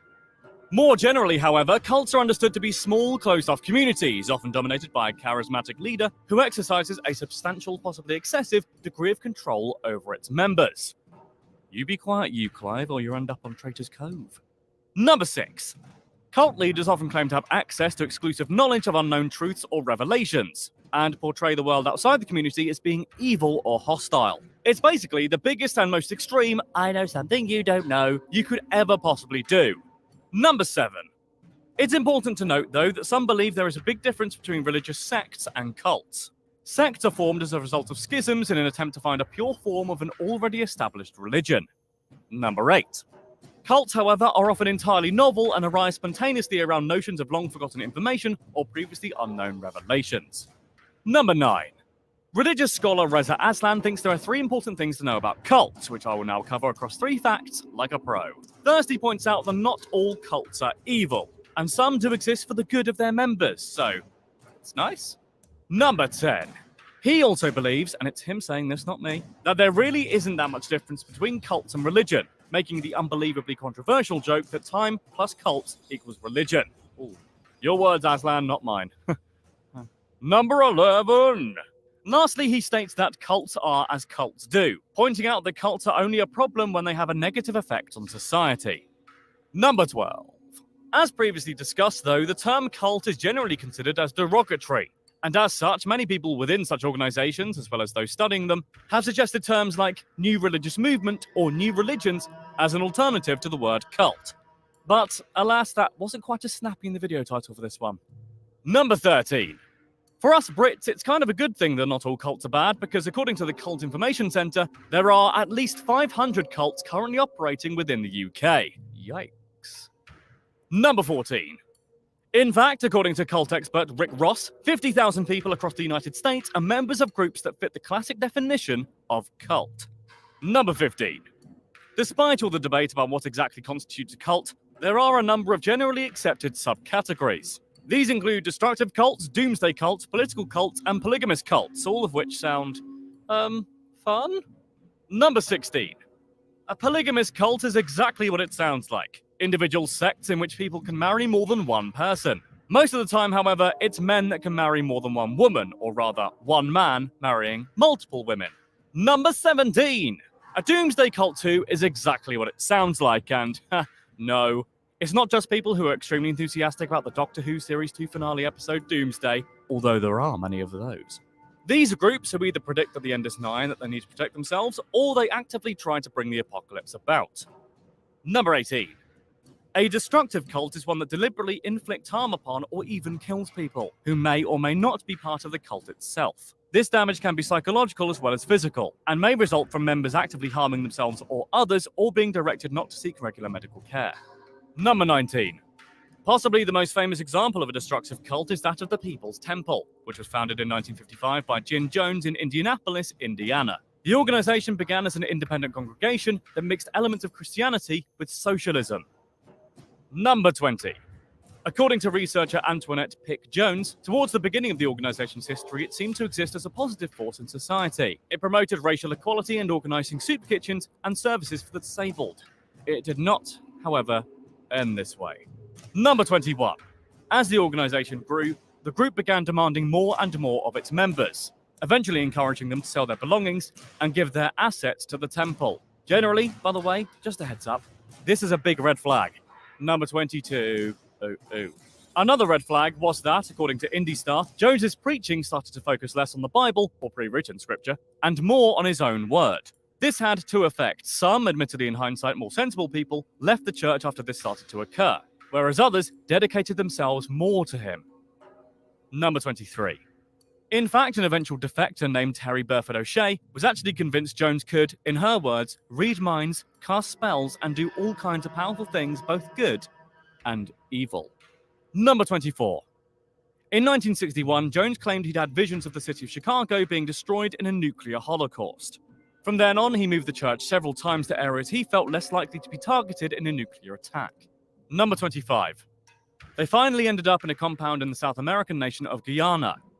This would apparently allow his followers to live in peace away from the fascism and racism that Jones claimed was rising in the United States. Number 26. Over 900 people follow Jones to the compound, now known as Jonestown. Despite the group's seemingly utopian beginnings, the mood was no longer lighthearted. The grounds were started to be surrounded by armed guards who were on a constant patrol. Number 27. Some of these guards were told by Jones to fire randomly in the surrounding jungle to convince those who lived in Jonestown that they were under attack, according once again to the eyewitness testimony of Burford O'Shea. Number 28. Jim Jones himself was growing increasingly paranoid, in part due to hard drug use and addiction. Because of this, he would frequently subject his followers to fake mass suicide rehearsals without their knowledge, known as White Nights. Number 29. These rehearsals apparently involved Jones forcing them to drink fluid laced with cyanide. When they did so and didn't die, Jones would apparently laugh and say, "Well, now I know I can trust you." Number 30. What do you want? I want a job that I don't hate. Eventually, on November the 18th, 1978, US Congressman Leo Ryan visited Jonestown with a delegation of reporters and relatives of the People's Temple's members, after reports of abuse and human rights violations at the compound began to surface. Number 31. Leo Ryan was then attacked on his way out of the compound. He attempted to leave at an airstrip with several temple members who wanted to leave with him, but the congressman was shot and killed by members of Jones's own armed guard, known as the Red Brigade. Number 32. This assassination of a congressman prompted Jim Jones on the very same night to direct his following of 900 people to kill themselves as a form of protest against the conditions of an inhumane world. This was done by drinking the very same cyanide-laced drink they'd been rehearsing with, except this time it actually contained the poison. Number 33. A staggering, tragic total of 909 people died, making Jonestown the biggest loss of American life in a single deliberate act until the September 11 attacks. Number 34. Since then, drinking the Kool-Aid has become a common phrase, meaning to continue with a harmful course of action due to peer pressure.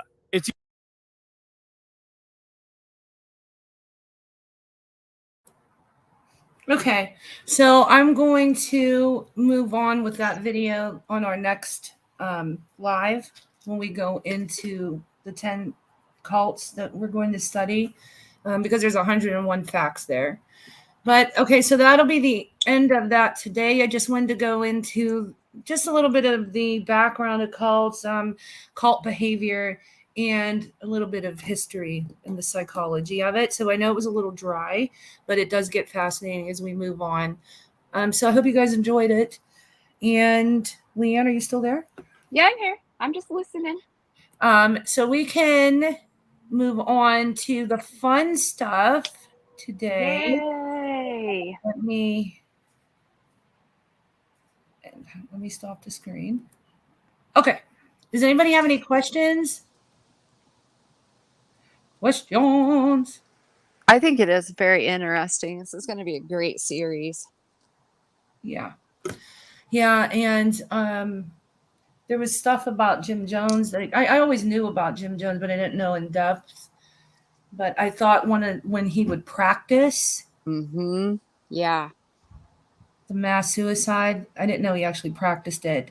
And then I didn't know that he would say that those were his people he could trust, the ones that would actually practice with him. So I found that amazing. Sofa, what are you doing? Ha ha! You can unlock my bank account. Oh, yes. We also will be having a community member that we all know. I can't say her name. It'll be a surprise. She was raised in a cult, so she will come up and talk this week as well and give her experiences on what it was like to grow up in a cult.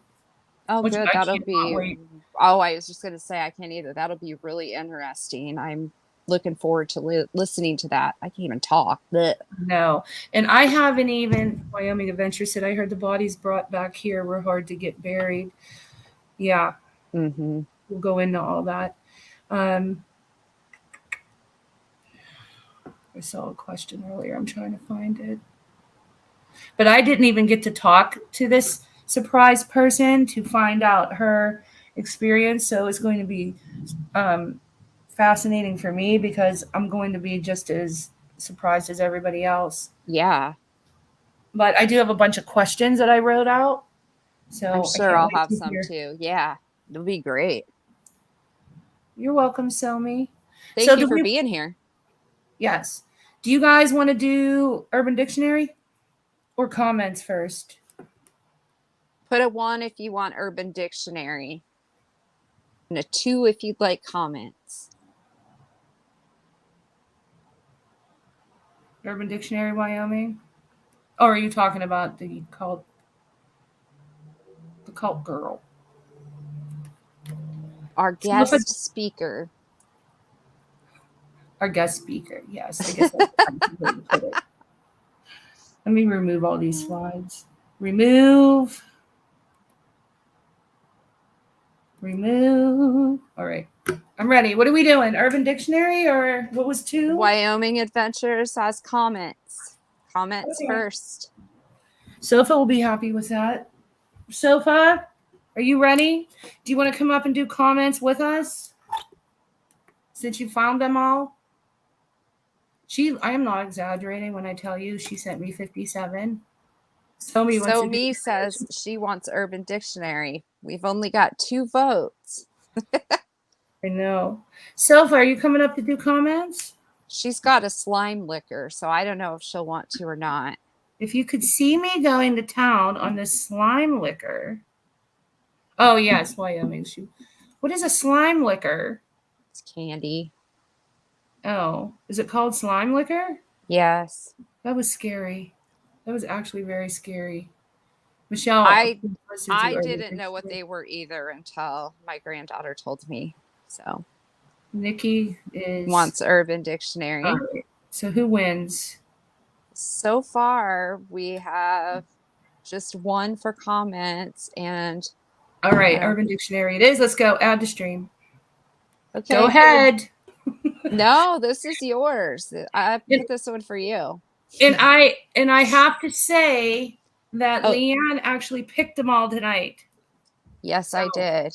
I'm going to be just as shocked. Sofa's up here. Sofa can read some of these too. Yeah, go ahead. You can do the honors of initiating it. Go ahead. No, I'm here to correct you. What? You need to clean out your email. I didn't send you 57. I sent you 14, but everything I send you says the exact same, so they're all in a row. Because I looked at my sent mail too. No, because I have 16 already pinned. I did not 57. 57 is an exaggeration. But, okay. Well, you need to But there was 30 to be real. Well, there were going to be 50. They're so funny. I know. We're going to do them. No. We're doing just 16. kind of all go together. Do whatever you want. I don't care if you do them all. I'm going to listen to Urban Dictionary because I'm a twat swat. Yes. I'm about to twat swat you. All right, go ahead. You're initiating it. Go ahead. Oh. Thank you, Wyoming Adventures. Yes. This one's Sofa's to read. Is it for 1 or 2 of us? Hold on, let me turn my fans off. Oh my God. It's for 1 person. Okay, right. Jeez. I told her I'm buying her new earbuds. This used to be such a nice channel. Oh my God. You hear that's what I deal with on the phone. Oh my, what? You can't hear me? I can now, but you make all this commotion and then you go in and out and sound like you're on Mars and then you come back to Earth. You think I sit still ever? No. Hold on. I put my other earbud in. Okay. Twat swat. When one woman prevents another woman from getting sex, action, etc., similar to a cock block. Ooh, I love it. A twat swat. I've done lots of those. Even though Amy and Vanessa both had their eye on David all night, Vanessa pulled the twat spot and ended up taking him home. And then this is what you do. When they're mad at you, you tell them that his dick was super small anyway and it sucked, and then they're not mad anymore. So this is the female version Works of the every cock block. time. And they're like, haha, sucks for you. And then you do them a few more times and then move on to another twat swat. Oh my God. You're twat swatting way too much. Well, we did. need Melissa Jade to add this to her infomercial. I told you. A twat swatter. Babies fall out on my crotch when I'm walking down the street. I didn't tear when I had my child. So apparently, sex with me sucks. Oh my God. You're not supposed to admit that. That's like throwing a hot dog down the hallway. A meat pickle, you mean? A meat pickle down the hallway. Can you hear me? Now we can. I said you are not supposed to tell people that. That's like throwing a hot dog or a meat pickle down the hallway. Oh, it totally is. But I'm not trying to get laid either. Plus, if you're not on this channel, I hate your fucking guts anyway, so it doesn't matter. So you're clearly twat blocking yourself. All the time. Twat swatting. Twat swatting, I mean. I like Wyoming Adventures, the twat block. No matter what, a woman could get fucked at any time of the day or night that they wanted. Let's admit it. This is very true. This is very, very true. Easily. Very true. Times. That is very, very true. Yes. Unless they're puking or something. I think there's people that would even do that. All right, it's going to be your turn, Leanne. Boom. There you go. The cum shoot challenge. With a person who's skydiving has to ejaculate to completion before they open their parachute. Bruh, should I do the cum shoot challenge when I go skydiving today?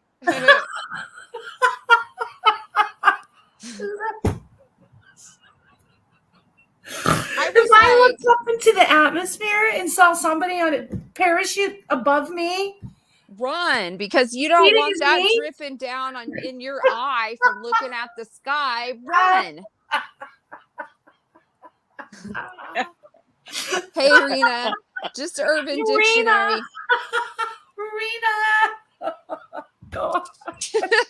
Rena, I hope you still love us after this.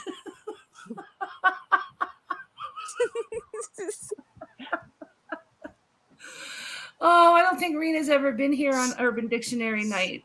Okay. Uh-oh. I know.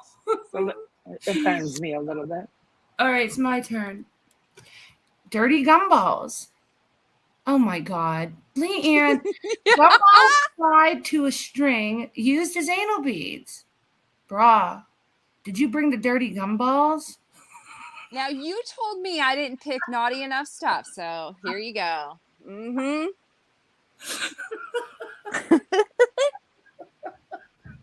You were good. You didn't even read them before you put them on the slides. I know. I wanted to be sure. Wait, Wyoming.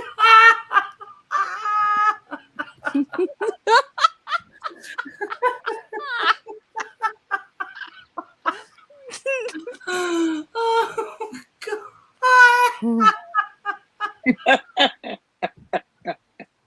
Oh, fuck. Okay, here we go. Mm-hmm. It's Sophie's turn. Yep. Oh, absolutely. Okay. Oh, this is the one that has the 3 people.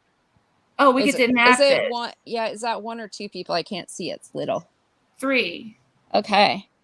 Hold on. Let me go out and in, and then out and in, and then out. The screen just went black for shenanigans. Because, considering all of our conversations this week, yesterday. Okay, so Sophie, you're going to read this, and then we're going to do the person 1, 2, 3. I'll be person 1, Leanne will be 2, and you'll be 3. Oh my God, I cannot wait to answer this way when someone said, "Did you just fart?" I cannot wait to say this. Fart, a small explosion between the legs composed of vaporized poop particles. I like the way that flows. Poop particles. Okay, now we're going to reenact. So I'm person 1, Leanne is 2, and you are 3. You ready? You have to get into it. Hell, I can't even see it. So this will be interesting. Here we go. Ew, brah, did you fart? Yes, indeed, bruh. I did. I can't even see what the hell I'm supposed to say. You heard the explosion, didn't you? Oh, yeah. You heard the explosion, right, bruh? Bruh, it's fucking disgusting. Oh my God, bruh, don't breathe it in. You realize you're inhaling shit when you smell it, right? Kill me now. I can't even see what I'm supposed to say, bruh. There, let's Sofa read it for me. No, That's what we're really finish supposed off. to say. Wahahaha, smell my Wahaha. wrath. Wah ha ha ha ha. Smell my wrath, bruh. You told me to get into it. There you You guys go. But now let's be honest. You guys ever do fart tanks when you fart and you put your covers over your head and you get in there? No. Of course. Come on, you guys. Of course. Of course. Neither do I. I was just wondering if you guys did. I Just kidding. didn't. I do. I love them. I did it once in my life. You've done one fart tank? Yeah, because I wanted to break up with this boyfriend I had. I was over him, and I Mhm. did that. I had to be gross. Yep. He liked me more after that. Yeah, I was gonna say, and if they like you more after that, then you're like all confused, like, fuck, is this Yeah, I was love? gonna say that probably doesn't work with some guys. Yeah, not they like you enough. Right. It didn't.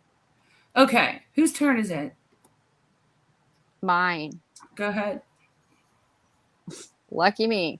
A chode, the area between I a love this.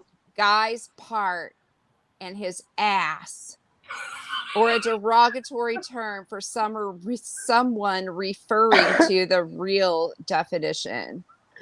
Gosh, my teacher's such a freaking chode waxer. They really do wax the chode, and that's The the chode taint waxer. too. Ow. That's the taint too, right? Taint Yep, balls, it taint is. your ass. It is. Rita, I hope you still like. I love that word, chode.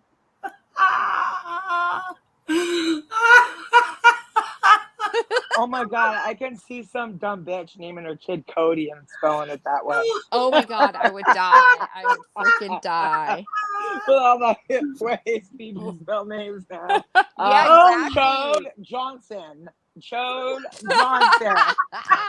Calling Chode. Oh God, I can't. Oof. All right, here we go. It's my turn. Yep. Mac. A fat ass or a big booty. Any signs of a nice, shapely ass. Damn, she got a Mac on her. Look at the Mac on that. By I'm Busy. I like that. Yeah, got that Mac. one wasn't too naughty, but yeah, I kind of Little like in the middle, that. but you got much Mac. Yeah.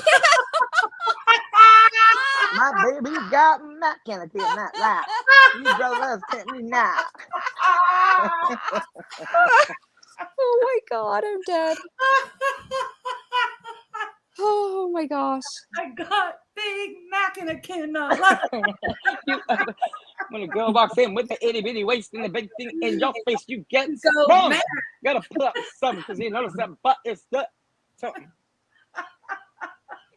Melissa she's Jade wearing. said she wants a Mac. I want a Mac. She wants some. Aw. I know, I don't have a Mac either. I have a flat He out. has a sack. Or a jack. I don't have a sack. All right. You ready? Now it's Sophie's turn. Oh, another one. She gets the other definition. Remember I told you I was picking a couple of these? Yeah. Yeah. Go ahead. Sofa. What? It's your turn. Okay. Fart.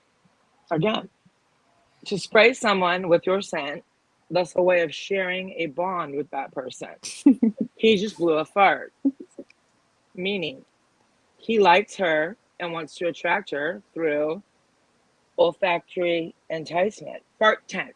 Just like fucking fart tense, guys. Yeah. See? This should be called fart tense. Melissa said she has a long back, not a mat. I got a long back and I cannot lie. Baby got Mac. Look at what that guy just said. Baby Excuse me, his got name is long back. Chody. Rena said, remember when we all used to be cool and go out? Now we just stay at home and watch this shit. Yep. My Mac is luscious like an apple. Oh my god. Mac bottom jeans, boots with the fur.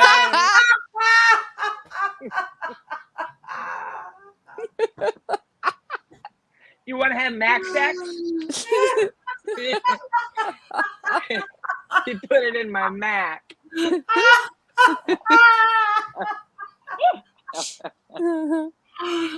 My Mac. Christiane's gonna pee her pants pretty soon. Go ahead. Stick it in. Stick it in my mouth. Oh, fuck. Okay. So me wants to share. Do you want to come up and you can read some of these too? We'll share these with you. Please. Angry Butler. Do you want to read that one, Sofa? Fun. Yeah. Go for it. Somi doesn't want to? I don't know. Go ahead and read it. If she pops up, we'll give her some to read too. All right. The Angry Butler. I bet I've done this too. Let's see. Oh, God. I have done this. Oh my god, it's kind of like an Amber Heard. Mm-hmm. Yes, it is.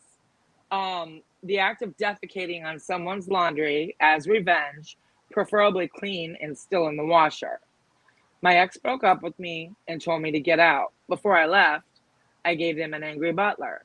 Now, many of you may have heard me talk about what I do when I get upset.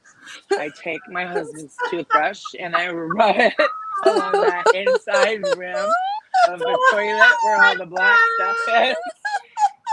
I gotta be instead of fighting back and saying what I want to say, these really mean things, and then I just plop the toothbrush back in there after I get all the black stuff off of it, and then I make sure that I'm in the bathroom when he's brushing his teeth, and I just smile. Or I found you can take a big, huge loogie and you can mix it in with chocolate milk, and they never know. And he likes the way I like chocolate milk, but we're getting divorced. Oops. Hey, Dawn K, welcome. Oh, now the cat's going to talk to us too. Great. It gives you a lot of satisfaction, and it's way easier than fighting. I had to think of something to do as soon as we had a baby. And I didn't want him to hear us fight. That is so funny. Oh my God, the toothbrush and the toilet thing just kills me. I wish I would have thought of that. I wish it would have killed him, but it kills you. Where'd He thinks I'm the Christiane bee's go? knees, though. Yeah, that guy says he's never pissing you off, Sofa. Christiane, where did you go? I think she might have had to go wipe her chode. Maybe she had to go change her pants because she Yeah. peed on I them. said I had to mute for a minute. To wipe your Okay. chode? Yeah, probably. She's muted again. I think she's doing an angry butler on Emmett. I think you're right. Fuck, I doxed your husband. Christiane, come back because you're controlling the slides. Otherwise, we're just going to start making up shit ourselves. That'd be interesting. I don't know what she's doing. She told me I didn't pick out naughty enough. little angry or Urban Dictionary, I mean, words. So today I was like, okay, there's a few that aren't, but they are fitting to what's been going on this week. Did you That just guy hear that said, let's build a bomb? cult. Yeah, there's been Let's. all kinds of Yeah. huge fireworks going off over here. These are so loud that I know we're hearing the same ones. Yep. Yeah, it's like, oh, those That- aren't legal ones. Because that one just shook the bed a little. I was like, whoa. That's this one. It rattled. Yeah, it's probably the Yep. same one that rattled my windows. I was like, Yes. oh, That's why. okay. That's why I asked. So funny. Wyoming Adventures. I'm smell. glad you're getting a kick out of this. There's more whenever Christiane comes back. We've got more Urban Dictionary and we've got comments as well. And I just want to give a big shout out to Blue October for being fucking hilarious all week last week. Every comment I found, I would read it and I look over and it was Blue October again. I was like, shit. But I think I tried to keep it from people that come in here. Hi, Blue October. But Hey, Blue October. I love it. it was super, super easy to get a ton Isn't of it moments. fun looking for some of those comments? Some of them are But, just yeah. epic. Well, I just think about a chat that I was in there where it was a bunch of fucked up people and or something going on, and then there you go. There it is. But Blue October was on a roll. I love it. And these are like separate chats too. I think he or she had, one in one in every Different. chat. But yeah. I love it. It's fun to look at those comments. Some of them I just crack up, and some of them I find when I'm not even in the chat, and then I'm like, I wonder what this whole conversation was about, and I have to go listen. Is you should have gone to the game, Chris, still in here because he's got a really good one too, or she. I think so. Christiane, come back. I'm sure the comments are great. Those always make me laugh. You always get really good ones. Did she just say I'm muting? That was it? She said I have to mute for a minute. It's been Did longer she than sharp? a minute. I don't know what she's doing. I feel like I should mic or mute while I do the slime lick. Nah, you're all right.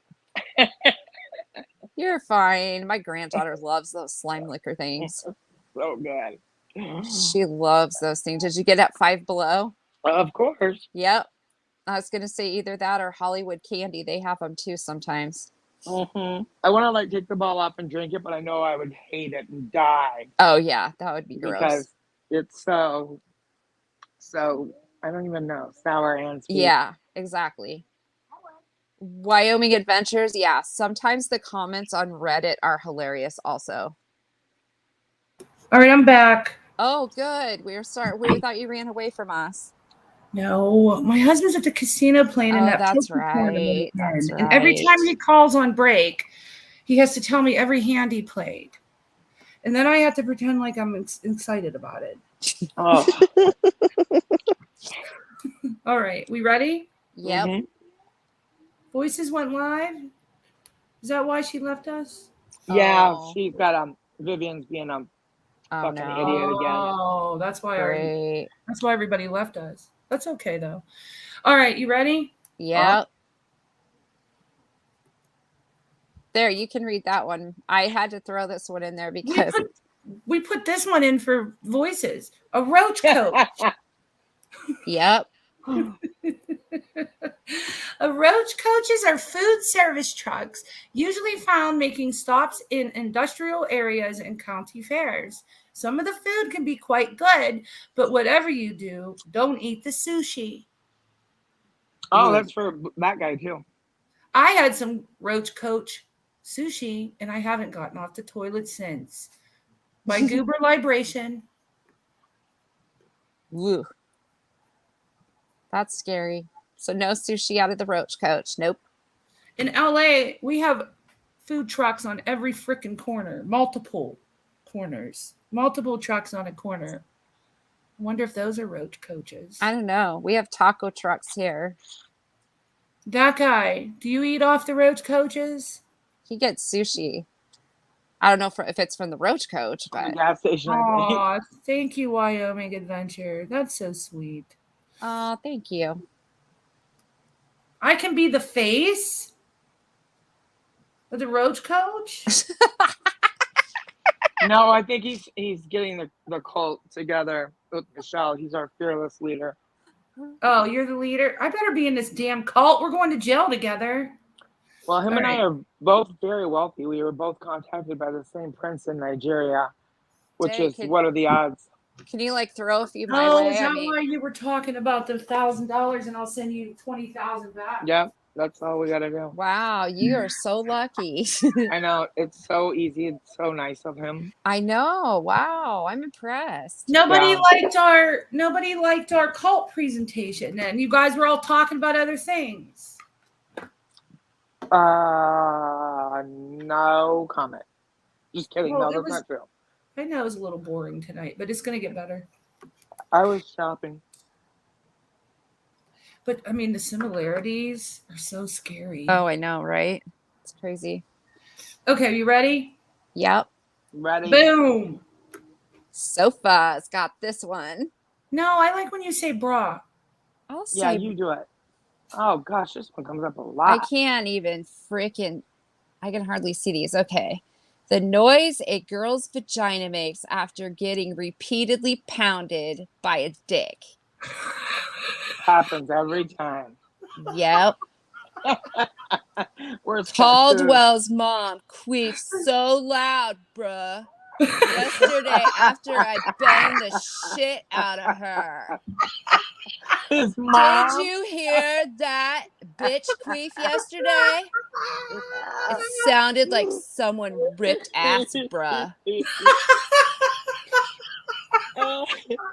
My best friend in 8th grade could do happy birthday. So she would do it for everybody on their birthday in the phone. Oh my god. Oh my God, I can't. Oh, okay. Bruh. Wyoming Adventure. Like,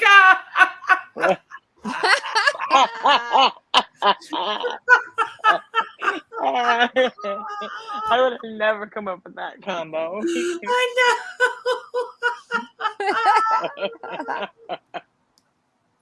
know. Oh, fuck. So see, I can pick out some that are raunchy too. Is Allison in here? Allison needs to show her accomplishment from Yeah, she does. what she was able to get accomplished. Yeah, I don't- Granny showed it on the. Yeah, I don't think she's in here. I haven't seen her yet. I haven't either. You did Michelle, show where's it. Allison? All roads lead back to Inquisition.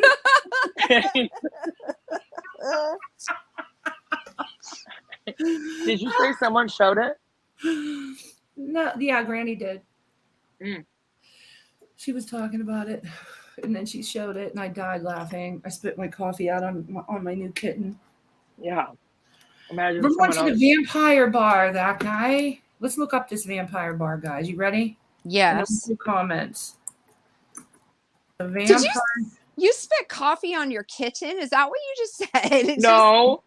No, Tyra Nicole, you said you spit on your cat. I'm just kidding. I would never do that. The vampire bar, it was a joke. He doesn't stand still long enough. That's true. She's all over Oh. the place. Okay, here we go. The best. Wait, I got to share the screen.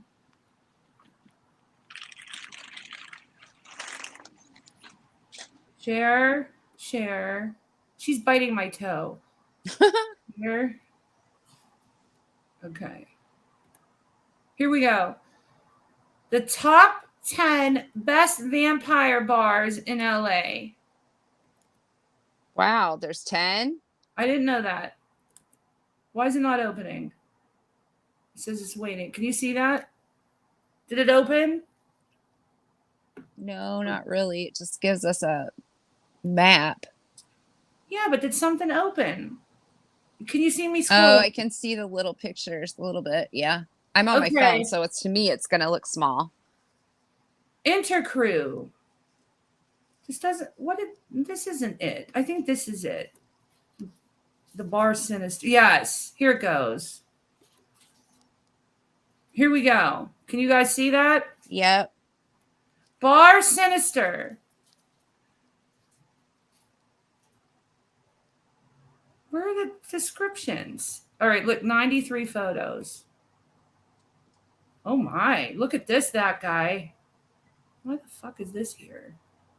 Why did they make the picture so little? Oh my God, that's ridiculous. I guess we just got to look at him like this. Either that or can you look up the actual bar name now that you know what it is? Bar Sinister, and see if they actually have a website. That'd be interesting.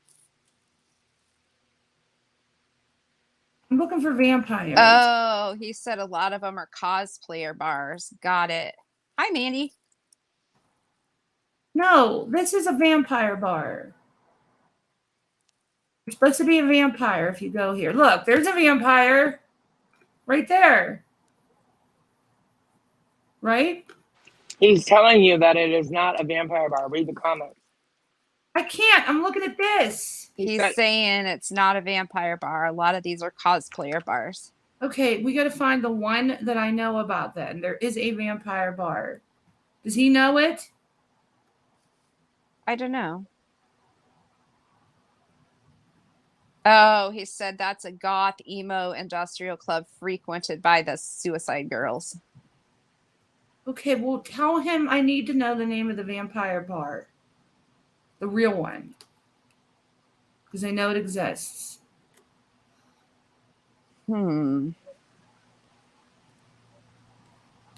That's okay, Mandy. No big deal. That's all right. Voices had an issue. So she went live. So maybe check on her. Did you know? Something to do with Viv. Yeah. All right, are we doing comments? That's up to you. Sofa? Yes, but I love it when you read them. Why? I don't know. I mean, Right. Comment I number don't want to know. one. If you talk about it, then you are talking about it. Duh. What was that about? Bruh. That's Bruh. tattoos. Oh, that was tattoos. Oh, God. I can't stand this bitch. I say that a lot when I'm cruising around YouTube. That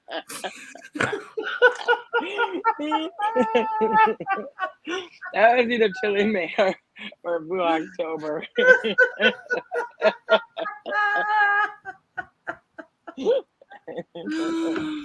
Oh, shit. Okay. I wonder if people say that when we go live. Oh, God, I can't stand it. Oh, I know Probably. what it was. I know who it was out, and you'll find out. I wish Delaney was in here. Who? Was it Delaney? No, but I know what bitch they couldn't stand, and you'll figure it out as you go on with the comments. Chat, you're supposed to guess who you think made these. I want some rum and off this wrong island. Hell yes, I agree with that comment. That was nasty. I want some frozen vodka. Is MJ still here? That was nasty. That's nasty. That's nasty. That's nice. Plus, she loses channel every day, bro.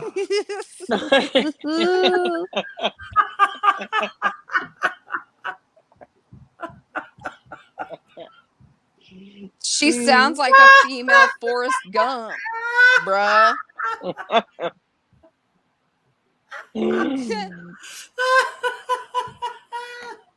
I know. Freaking Sofa. This is Sofa's redacting abilities. I know. Right, it was on my phone. It looked much better. Oh my God! You picked see-through. You picked translucent red. It wasn't on my phone. Oh, we're in trouble now. No, we're not. No one's looking that close. For fuck's sake, I can't think of one good quality in that heinous heifer.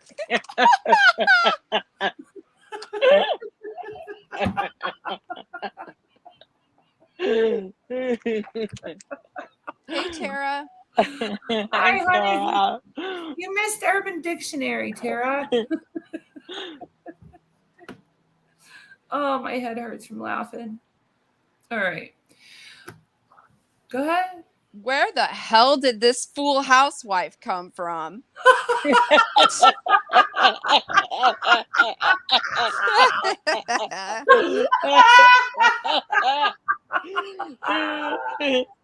I'm guessing that's where the damn I can't stand this bitch one was from. Yeah, and then there's also what Mandy tells me to keep it classy at one point.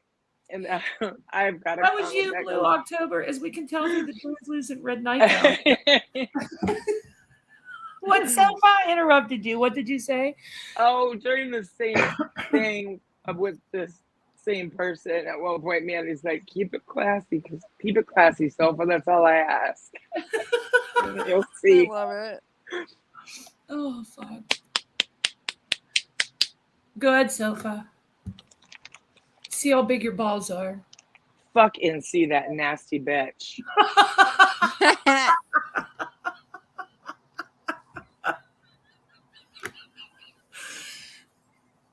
Paige, it took about 2 seconds to see she is just nuts.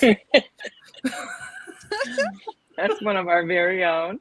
Hi, Amanda C. Hi, Amanda. You guys Hi, missed Urban Amanda. Dictionary. I know, Mandy, because that's Sofa's beautiful Sophie's editing work. redacting. Yeah. Yeah, Mhm. she redacted Oh with a my red translucent God. nightgown. All right. Go ahead. Oh, for fuck's sake, Vivian, go chant in the corner.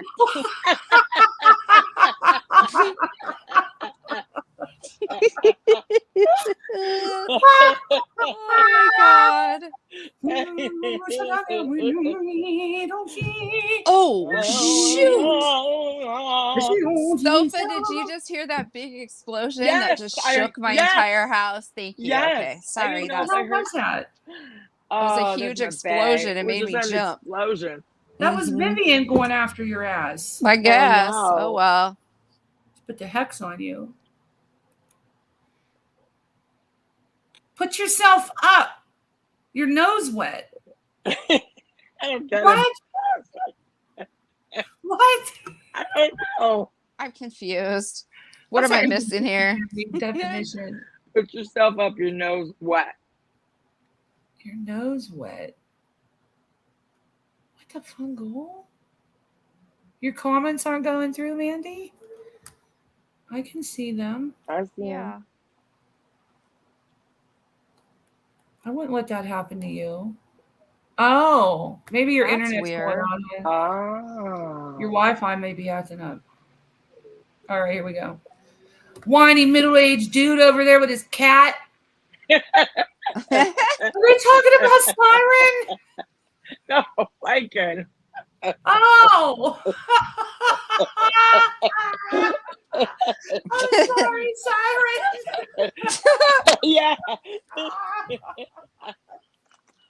I was about to get mad. Oh shit! I was about to beat somebody up over that. Now that's going to be clipped for our next comments. Was that know. Siren? You gotta- Elephantitis of the No. nuts, dude, bruh. no, do it again. Look how good I did on that one. Look at my reaction. Elephantitis of the nuts, bruh. You did do good on that one because Yes, it's you not did. translucent nightgown. You did. Thank you, thank you, thank you. Want to be housewife needs to go dust something. Oh, that one's plain as day. Good job, Coco. I know, Coco. Between me and Blue October and Coco in that chat and Mandy's. Mandy's. Where's Coco? She left. She was here. Did she leave us? Oh God, it's because she was here all night with us. All right. Oh, there you go. This is after she told me to keep it classy. We'll read it, but read it with vigor. Housewife, put a dick in your mouth and bounce, please. There, I kept it classy. I added please to it.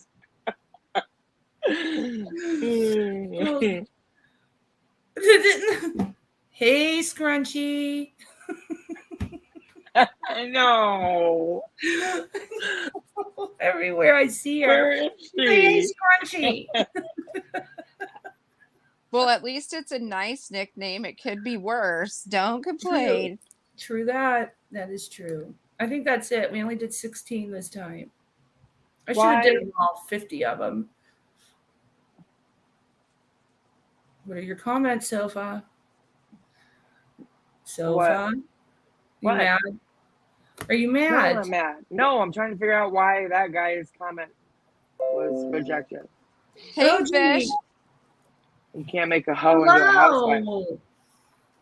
You cursed this chat out today? Why? What happened? Who are you talking to? OG, OG fish? fish. Oh, Just- hi, fish. What happened? Did somebody say something to you? I need to know. I'll yell at them. No sleep. Oh. You know, that's funny because they were looking for you and Granny's today, and they're like, "Where's Fish? Where's Fish? What happened to Fish?" And I'm like, "She was up all night with us. She's tired." So I was right. Yes. That was too fun. That was so much fun. You're such Yeah. a bad influence, Christy, and keeping people up all night. I know. What am I gonna say? It's not I don't Mandy. know. Mandy's a sweetheart. I know it. No, I'm kidding. She hates when people say that because she said, "I'm a fucking sweetheart." And then all those mean people woke up. Yeah, we That started getting hussy, trolled, man. that Yeah. Scottish hussy, and who else? I have all of them Aw. blocked, so I had to call them by other names so they knew I was talking to them. Yeah, there was a couple. I told Leanne about that. It started getting interesting. I had one eyeball open when we ended. It sounded like you had one eyeball open when you began. You were deliriously laughing at Oh, I know. everything. It was fantastic. Yeah, then she had me laughing too. I was like, "Hi." That was hi. My God, our cult is gonna have something with Zaz in it. So we should go to Voices, everybody, and go see what's happening over there. Yeah. We got to do a shenanigans raid. First one there. Make sure you tell them. Okay, everybody. Shenanigans rating on Voices channel. Is she So- still live first? Someone check her. Is I got she it. still live, Mandy? Yes, she's still live. Okay. Let's go. Let's go raid. Shenanigans raid. Sounds All right, good. see you there. Thanks everyone for being here. See ya. Yes. Thank you. We love you all. Bye.